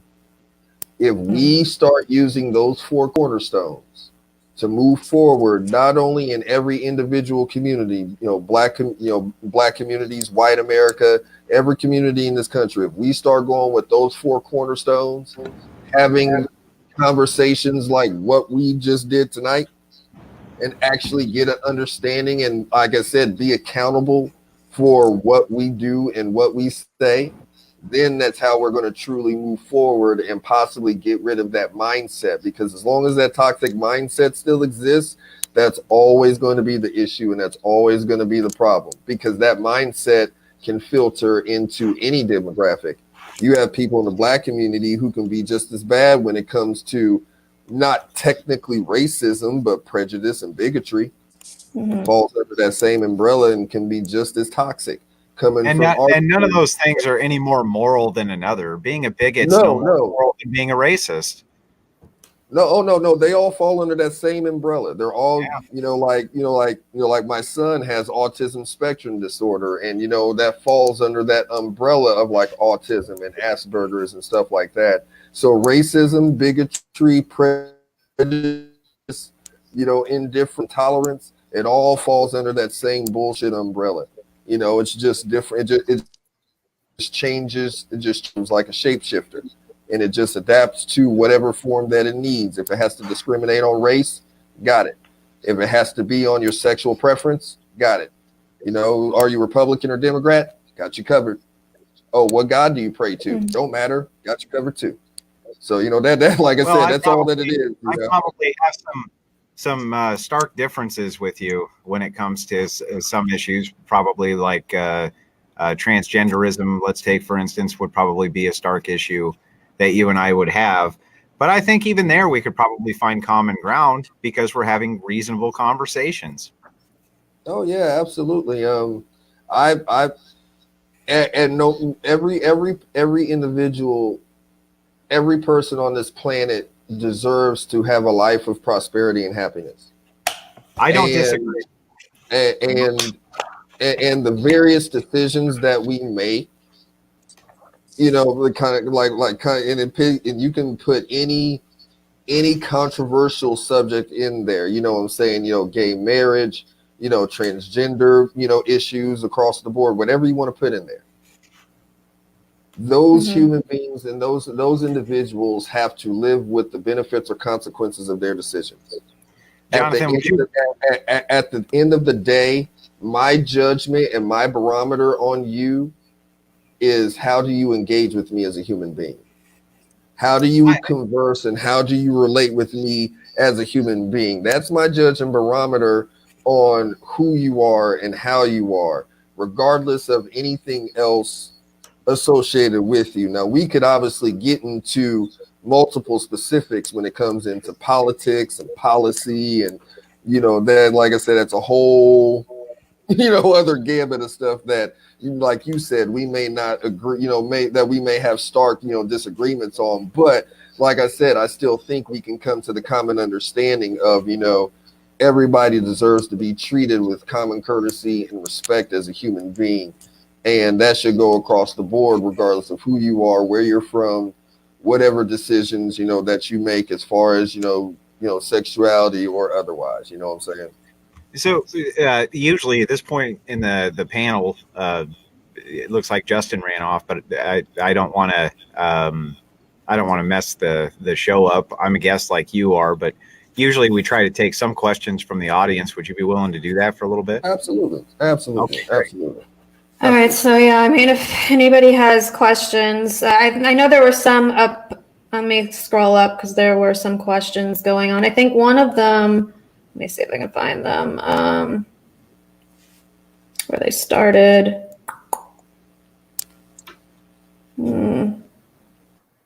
Okay, I don't think I'm able to do that. So we'll just, if you guys want to retype your questions, if you have them, because for some reason it's not scrolling all the way up. I know one of them was, I think they were basically, wait, you said we get to ask questions. So ask Andrew how his opinion on transgendered people are valid when he told Justin to close his mouth because he was white. It's a great question. The reason that I said that to him is because Justin has many times reiterated that the experience of a person can't be articulated correctly unless you walk in that person's shoes. I don't believe necessarily that that's true, but he does. So I wanted to make it clear that I didn't want him to be a hypocrite, just to make that clear. Okay, but I mean, I feel like with that, I think it's a little different when, like Justin was saying, I'm a white person who tries to use my privilege to fight for those that might not have it. Whereas very condescending, isn't it? No, it's not. It's condescending to me. But no, I don't think so. Like, I mean, it's pretty cut and dry. Pretty condescending. It's condescending. It's no, what you're doing is condescending. Why do people need you and your privilege to fight on their behalf? Because some people might want to actually use their privilege to help others that don't have the same privilege. Condescending to me. No, that's just you saying he needs my privilege to help. It's not talking about him, like speaking for him. He's talking about in general on this topic. I mean, I get you're excited that he's more in agreement with you on some of these things.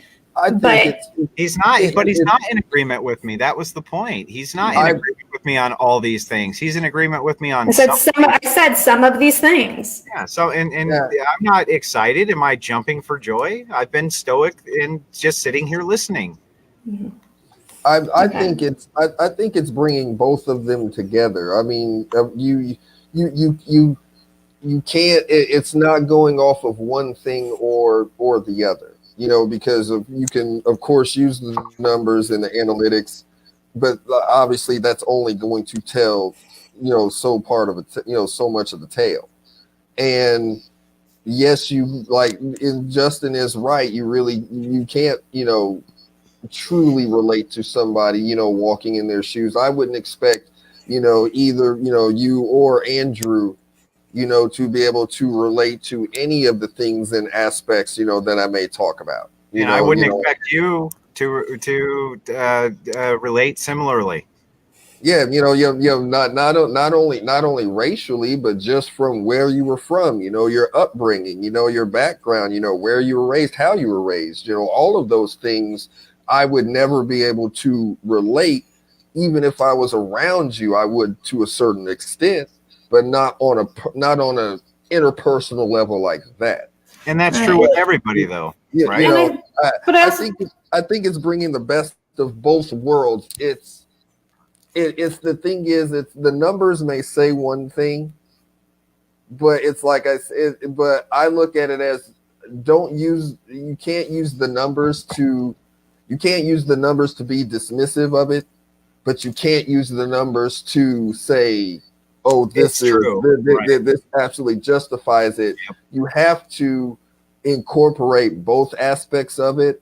But like I said before, to me, that's why I said, when you have a mindset like this, hundreds of years in the making, then you have to put some stock into it. Is it running through any and every single situation or aspect? No.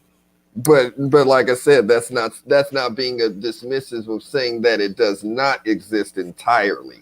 That I would disagree with. Now the level of how much it exists or how it permeates through the country, once again, that's going to end up being subjective because it to answer this and stuff like that.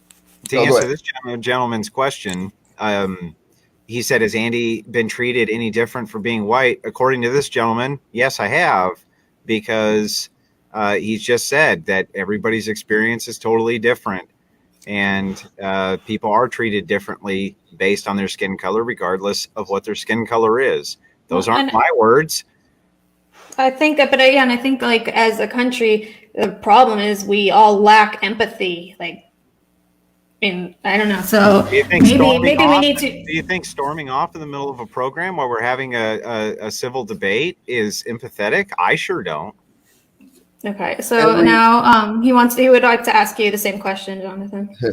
Well, no, I've never ever been treated any differently in my entire life. I cannot remember one time that I was ever looked at. Okay, obviously that was really bad sarcasm, Right. but no, no, that was terrible. My apologies, but no, in honesty, obviously yes.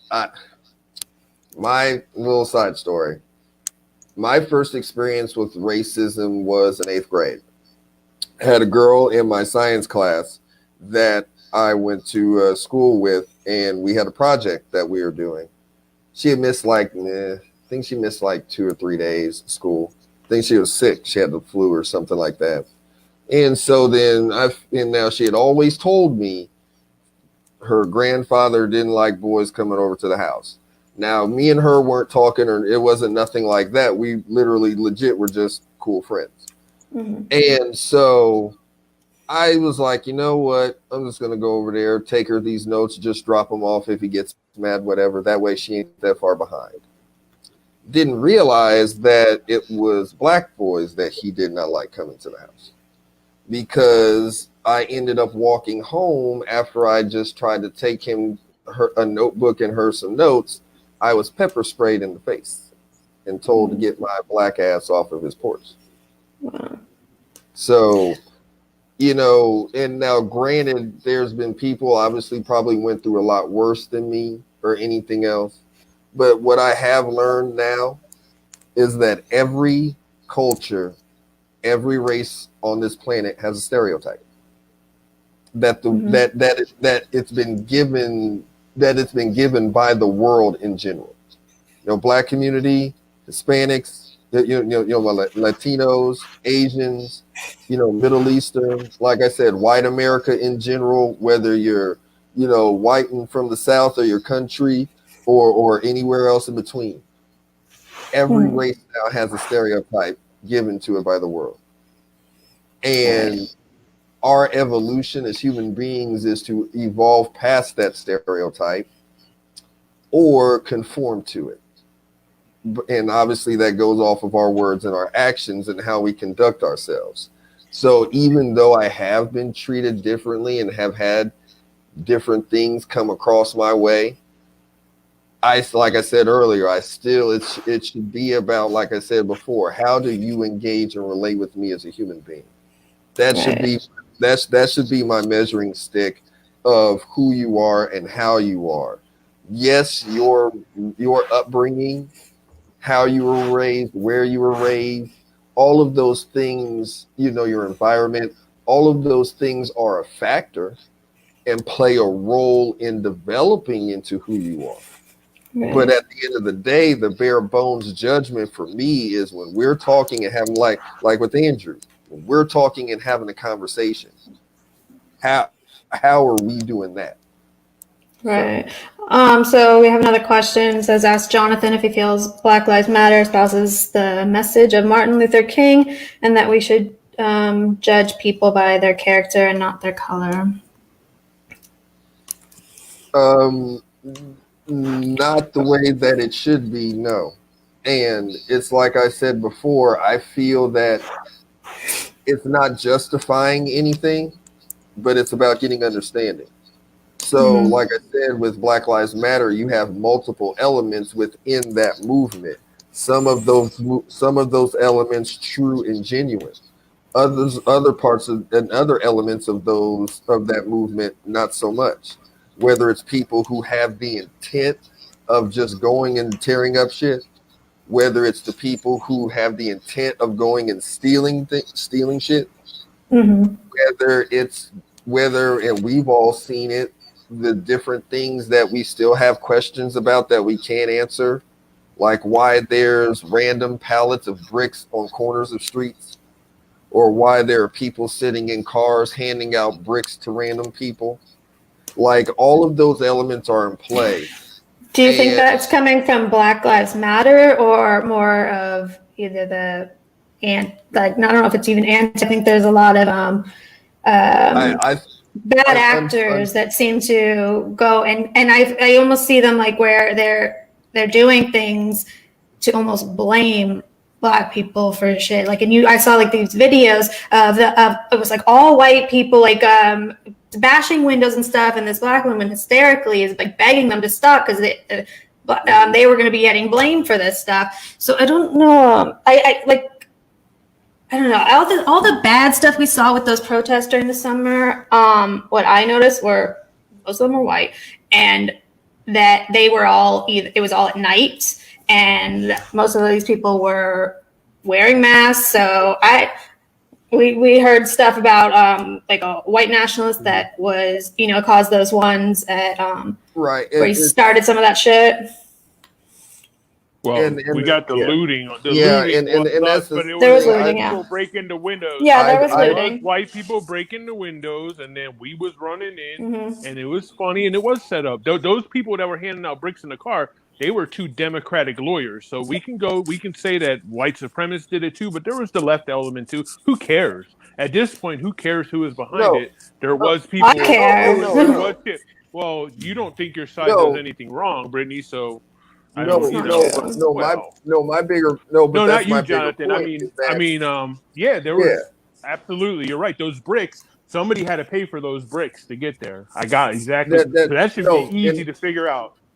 Well, and that's the thing is that my thing is that people want to just like it's kind of like what Brittany said. When you look at the coverage and when you look at the footage, what the majority of all you see is the rioting and the destruction and tearing up shit and everything else. That's the majority of what you see when you saw the footage and the coverage. So obviously with those being the optics, people, unfortunately, they don't dissect like what we're doing, the multiple elements into that. The multiple pieces in the puzzle that are, the multiple pieces in play. It's not just one singular thing, so when you see people look at Black Lives Matter, they see the protesting, they see the riots, and then it automatically is labeled as in, basically the whole movement is now discredited. Because the argument is okay, look at what's happening. They're supposed to be protesting for racial justice and racial equality, but all they're doing is tearing this up and tearing this up and tearing this up. And people don't break it down to understand, okay, it's more than just people getting out there and just wanting to tear up shit. It's more to it than that. I have friends of mine personally that went and protested in Indianapolis when they had protests here in Indiana. And there was a couple of different times where the tear gas and the riot gear was already out before they even started getting loud. And yes, we saw in the media, obviously your hot spots of Portland and other places where you really saw the shit getting crazy. But there were so many other places where the protesting wasn't even like that. And it wasn't that intense. But the whole movement as a whole gets vilified because obviously the main things you see are those different elements, whether it is, like Todd said, whether it is elements from the left, whether it is just people in society who are down there who just are acting ignorant and acting a fool. All of those things are in play. Not one particular thing is the catalyst, for, that movement not being credited the way that it should, because like we said, when we turn on the footage, all we see is the chaos. Okay, Johnathan. And the actual message and the purpose of it obviously gets lost a long time ago. So you're about this. You and I are about the same age. So you probably remember the '92 riots, right? You remember watching the '92. So why is it that we keep burning our own shit down? This is where I get why do we keep doing this? Because let's say in Minneapolis at Target, I don't care who started the fire. It's not about that. But there's people who do not have cars, and they probably relied on that to get their groceries, their medicine, and everything else. So why? I don't understand. So this is where it comes in, and I'm like, we keep doing the same shit every single time. So I want to flip the script.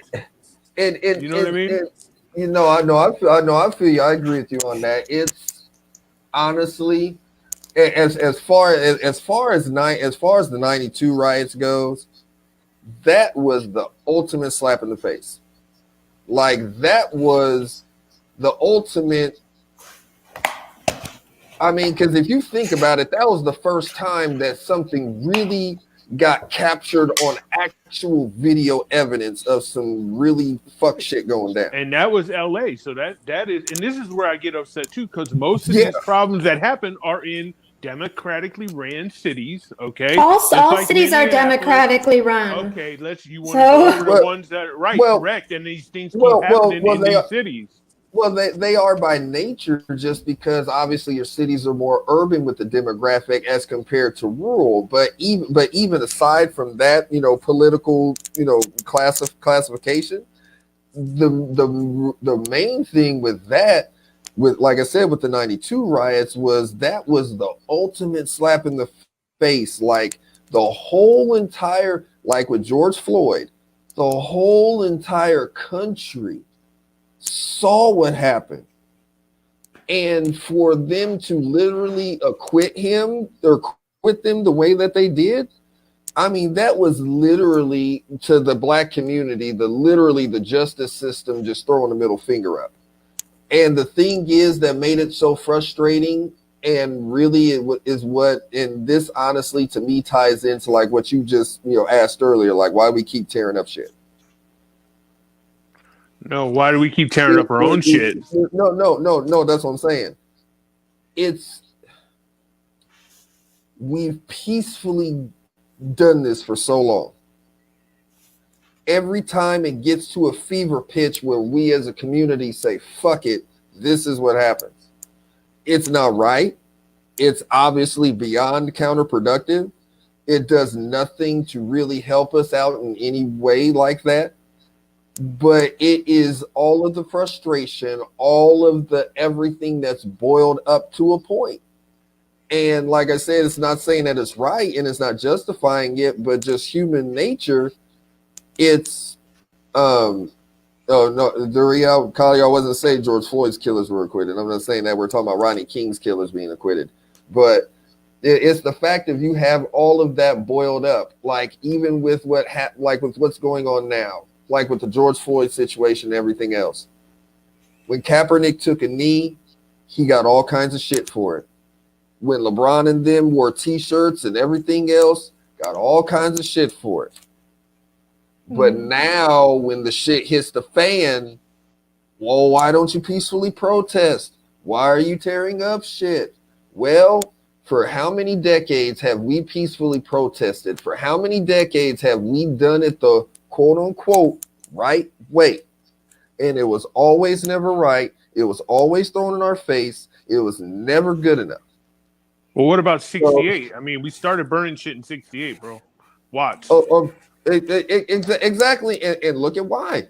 Look at right. that. No, look I'm at not that. right. We got you, but that's what I'm saying. This isn't a new occurrence. It's kind of cyclical. Like, and here's another thing. I did a search, right? Wasn't it right? The language of the voice that's not been heard, or yeah, that's Martin Luther King's. But so look, I went and I did some Google Analytics, right?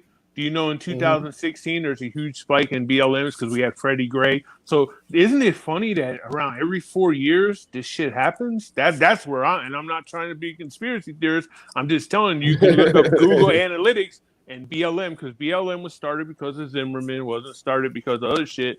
But the point is it not funny? So if we see this again in 2024, are we going to say, holy shit, we're being used? That's what I want to look at. But yeah, I'm not trying to downplay it. I'm just saying, like, yeah, we've been burning shit. So I want to flip the script. I want to flip the script. Oh no, I agree with you. I agree with you 100%. We need to change it. We since this level of discrimination has evolved, our tactics to fight it has to evolve too. So I agree with you 100%, in how we have to change things and change the way that we go about it. But like I said, part of that is coming to an understanding of what we are dealing with. And sorry. No, go ahead, Brittany. No, go ahead. I was just going to point out what Duryea said, that they literally murdered MLK for preaching peace. Tell Duryea to get out of my head, because that's No, because seriously, like honestly, that was one of the thoughts I was getting ready to say, is that that man was the standard of what it meant to fight for equality and justice, not only for the black community, but for all people, obviously. And he Or like still kneeling. I mean, where they try to kneel, and that's not good enough either. and still got his brains blown out for it. Yeah, well, I don't agree with kneeling for the flag. So But my thing, well, my hey, as thing a is veteran, that no, go ahead. did you get down with kneeling? And I understand as a veteran, you probably said that's somebody's right. That's what I said, but I don't personally agree with kneeling for the flag. I love America. It's not for the flag. No, you're kneeling during the national anthem. You're kneeling. Okay. Okay. So what's the national anthem to?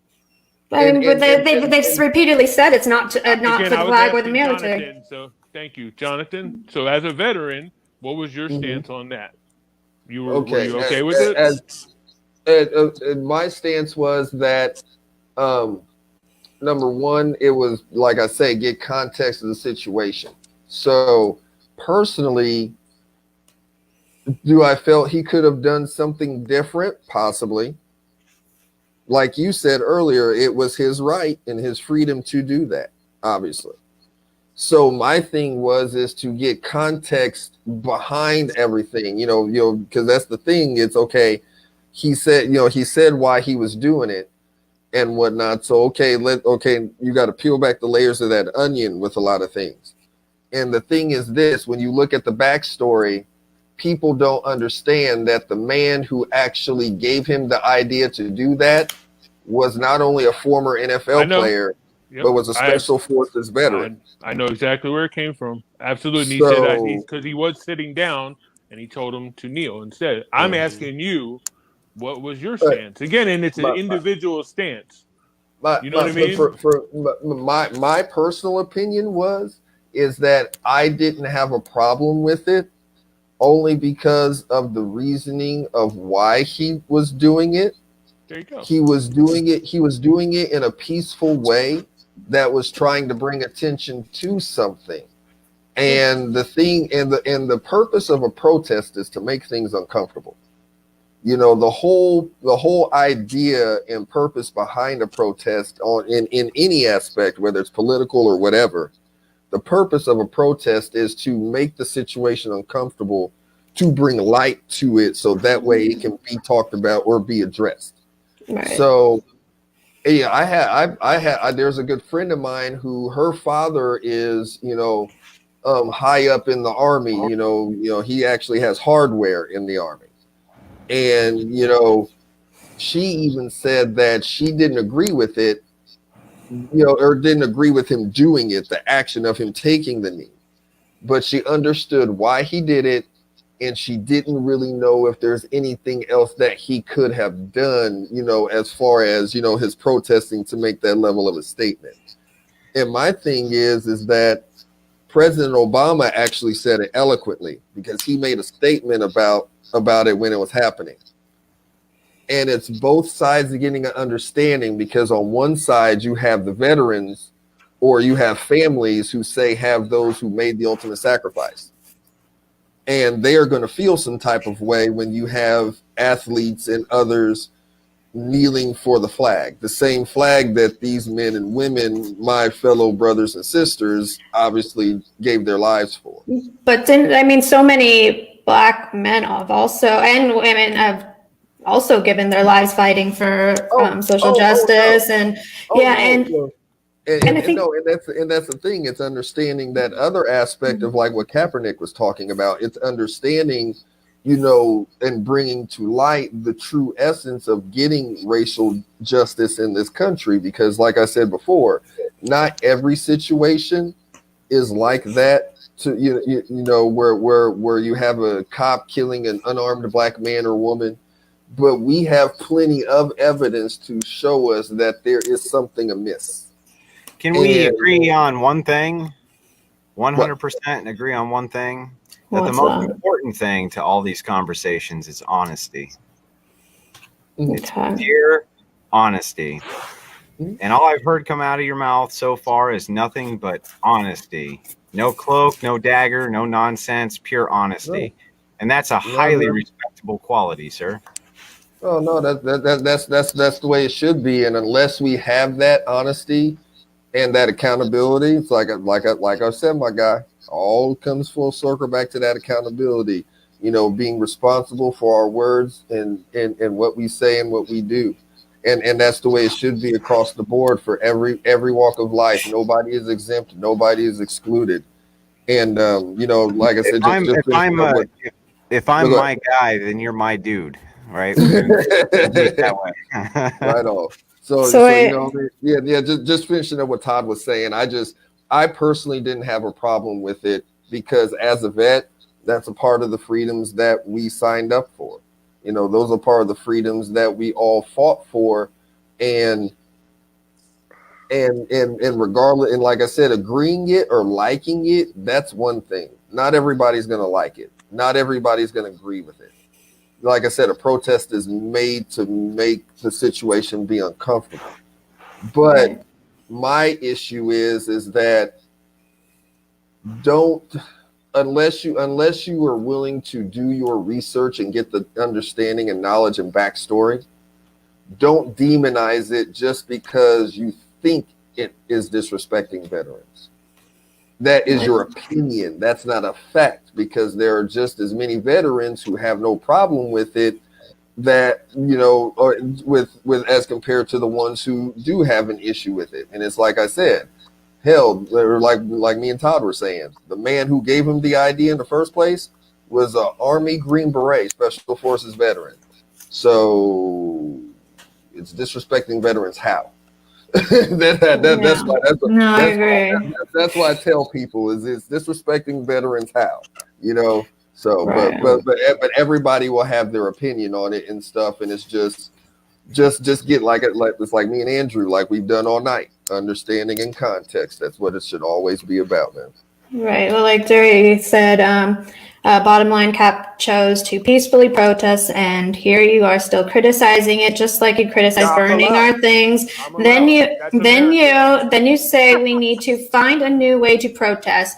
We have done boycotts, marches, sermons, T-shirts, hashtags, sit-ins, kneeling, riots. We have literally tried everything other than actually going out and intentionally doing body harm to white people just because they're white. And there's more. But white people have absolutely gone out and intentionally tortured Black people just because they were Black. And y'all are talking about white people being oppressed. Hey, Todd, stop.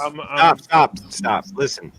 We're not going to ruin a conversation with this nonsense. Yeah, listen, exactly. I believe is it Mr. Collier or Mr. Collier? I'm not sure. I'll just call you sir. This platform is available for you if you want to come have an honest debate, but it seems to be that you want to derail this wonderful conversation. So I think you should back up for 2 steps. And then, you know, you can come on and you can have your own debate. Wait, derailing is I mean, giving your opinion and is not derailing anything. Giving your opinion is not derailing anything, but the divisive nature of his commentary without coming on to defend himself is. And I'm not going to answer for myself or answer for anybody else if they won't come look me in the eye when I do so. Well, the thing is, it's about looking at what was said and then being able to dissect it. And out of what I got out of what Mr. I believe it's Collier was saying, or Collier, if I got his name wrong or whatnot, or if I got we probably did, but we're gonna try our best. We have probably butchered it, so my apologies if I did. But what I got out of that was kind of what I say. It was the point I made earlier. That is the frustration that comes out and we're not talking about the suspicious shit or the conspiracy theory stuff that we've talked about earlier. We're talking about the people who go out there and are so angry, so pissed off, so upset, and they just say, fuck it, we're just wrecking shit. Once again, not justified, not condoning it by any means. So obviously we make that clear, make that known. With that being said, that frustration is what is lying in that. The fact that as a people, we have done everything the right way for so long and have paid so much of a heavy price for it. And even fast forward when you look at today, like what was said, Kaepernick takes a knee, peacefully protesting, doing it the right way, like what we're supposed to, and got thrown under the bus in every aspect. Even if people thought it was being disrespectful to veterans, the fact that he was doing this peacefully and not tearing shit up like what is not, which is what is counterproductive.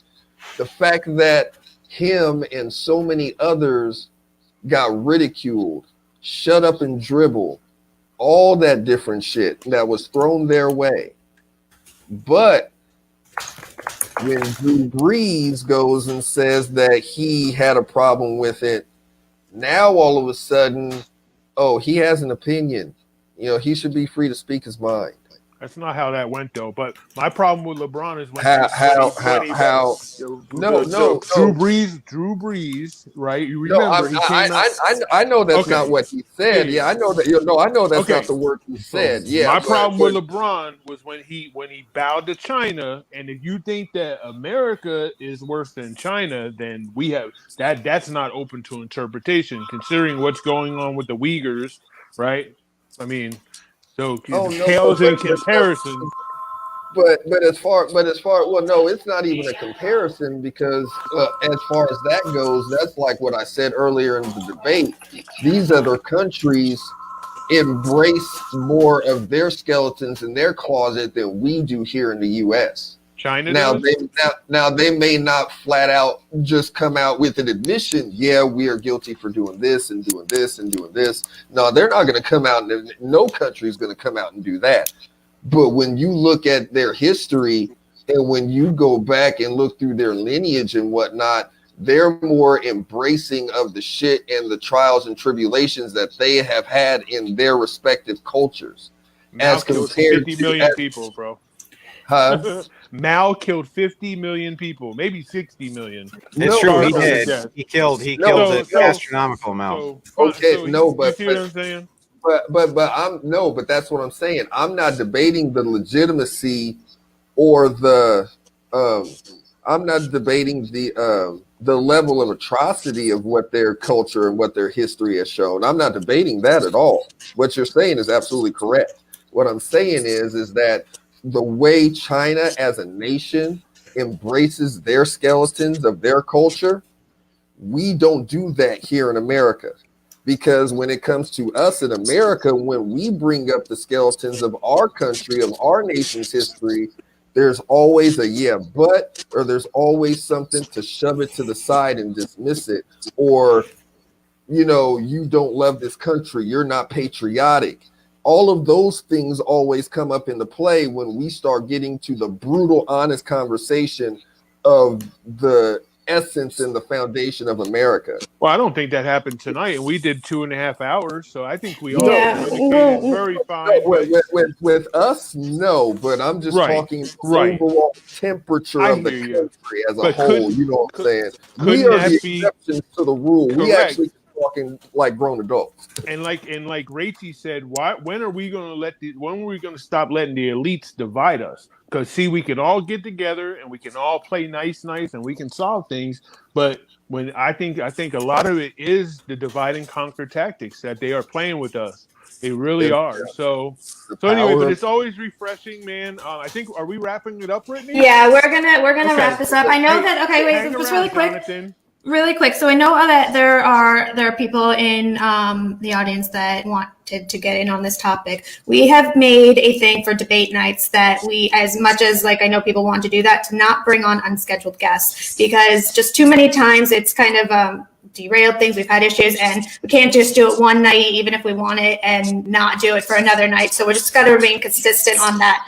Oh God, I hear some weird echoing. Do you guys hear that? No, you're good. You're good. Okay. So basically, yeah, we're not just for debate nights. We're not going to bring unscheduled guests. I would definitely like to schedule some of the people that wanted to get in on this topic, and we can do that because those are conversations I would absolutely love to see. So I'm going to do that. I don't know if you guys want to have any kind of closing before we shut this down. Thank you, sir. It sure was refreshing to have you on. Your honesty is so much appreciated, and we're going to absolutely make sure that you're rewarded like you should be for it. And Todd will take care of the details. I'll make sure to get this thing out to you, okay? Jonathan, you want to say anything? Oh, no, yeah, absolutely loved it, man. Same thing. It's like I said, it's really refreshing, for us to be able to have that spirited conversation, regardless of what we agreed or disagreed on, and just hopefully we can show people how it's supposed to be done. And that way we can actually get to some better common ground, all of us on every level, and actually start to truly make some change, because it's going to take us to do it. It's going to take people like us to actually get it going. And hopefully I agree. The treaty shall hold. Wait, hold on. Speaking of the treaty really quick. Speaking of the treaty really quick, Todd, I think you need to apologize. What did I do? For your comment to Duryea. What did I say? You know what you said with his name. Oh, yeah. I'm sorry. That's a joke. That's a joke. Yeah, I'm sorry. I didn't mean to call him diarrhea. Sorry. Okay. I can't say it right. He got mad at me the other night. So. Okay. Well, let's. Yeah. Okay. All right. So we're gonna. Mr. Collier. I'm sorry. All right. So we're gonna close this down. Let me see if I can figure out how to do that. I think. Have Justice do it. No, I know how to. I just won't do the closing thing. Wait, banners. Yeah, and Johnathan, hang around, bro, because I want to hit you up real quick. Oh, here it is. Okay, so I think it's this one. All right, so if you haven't liked or subscribed, do that. I bet those glasses make you see better.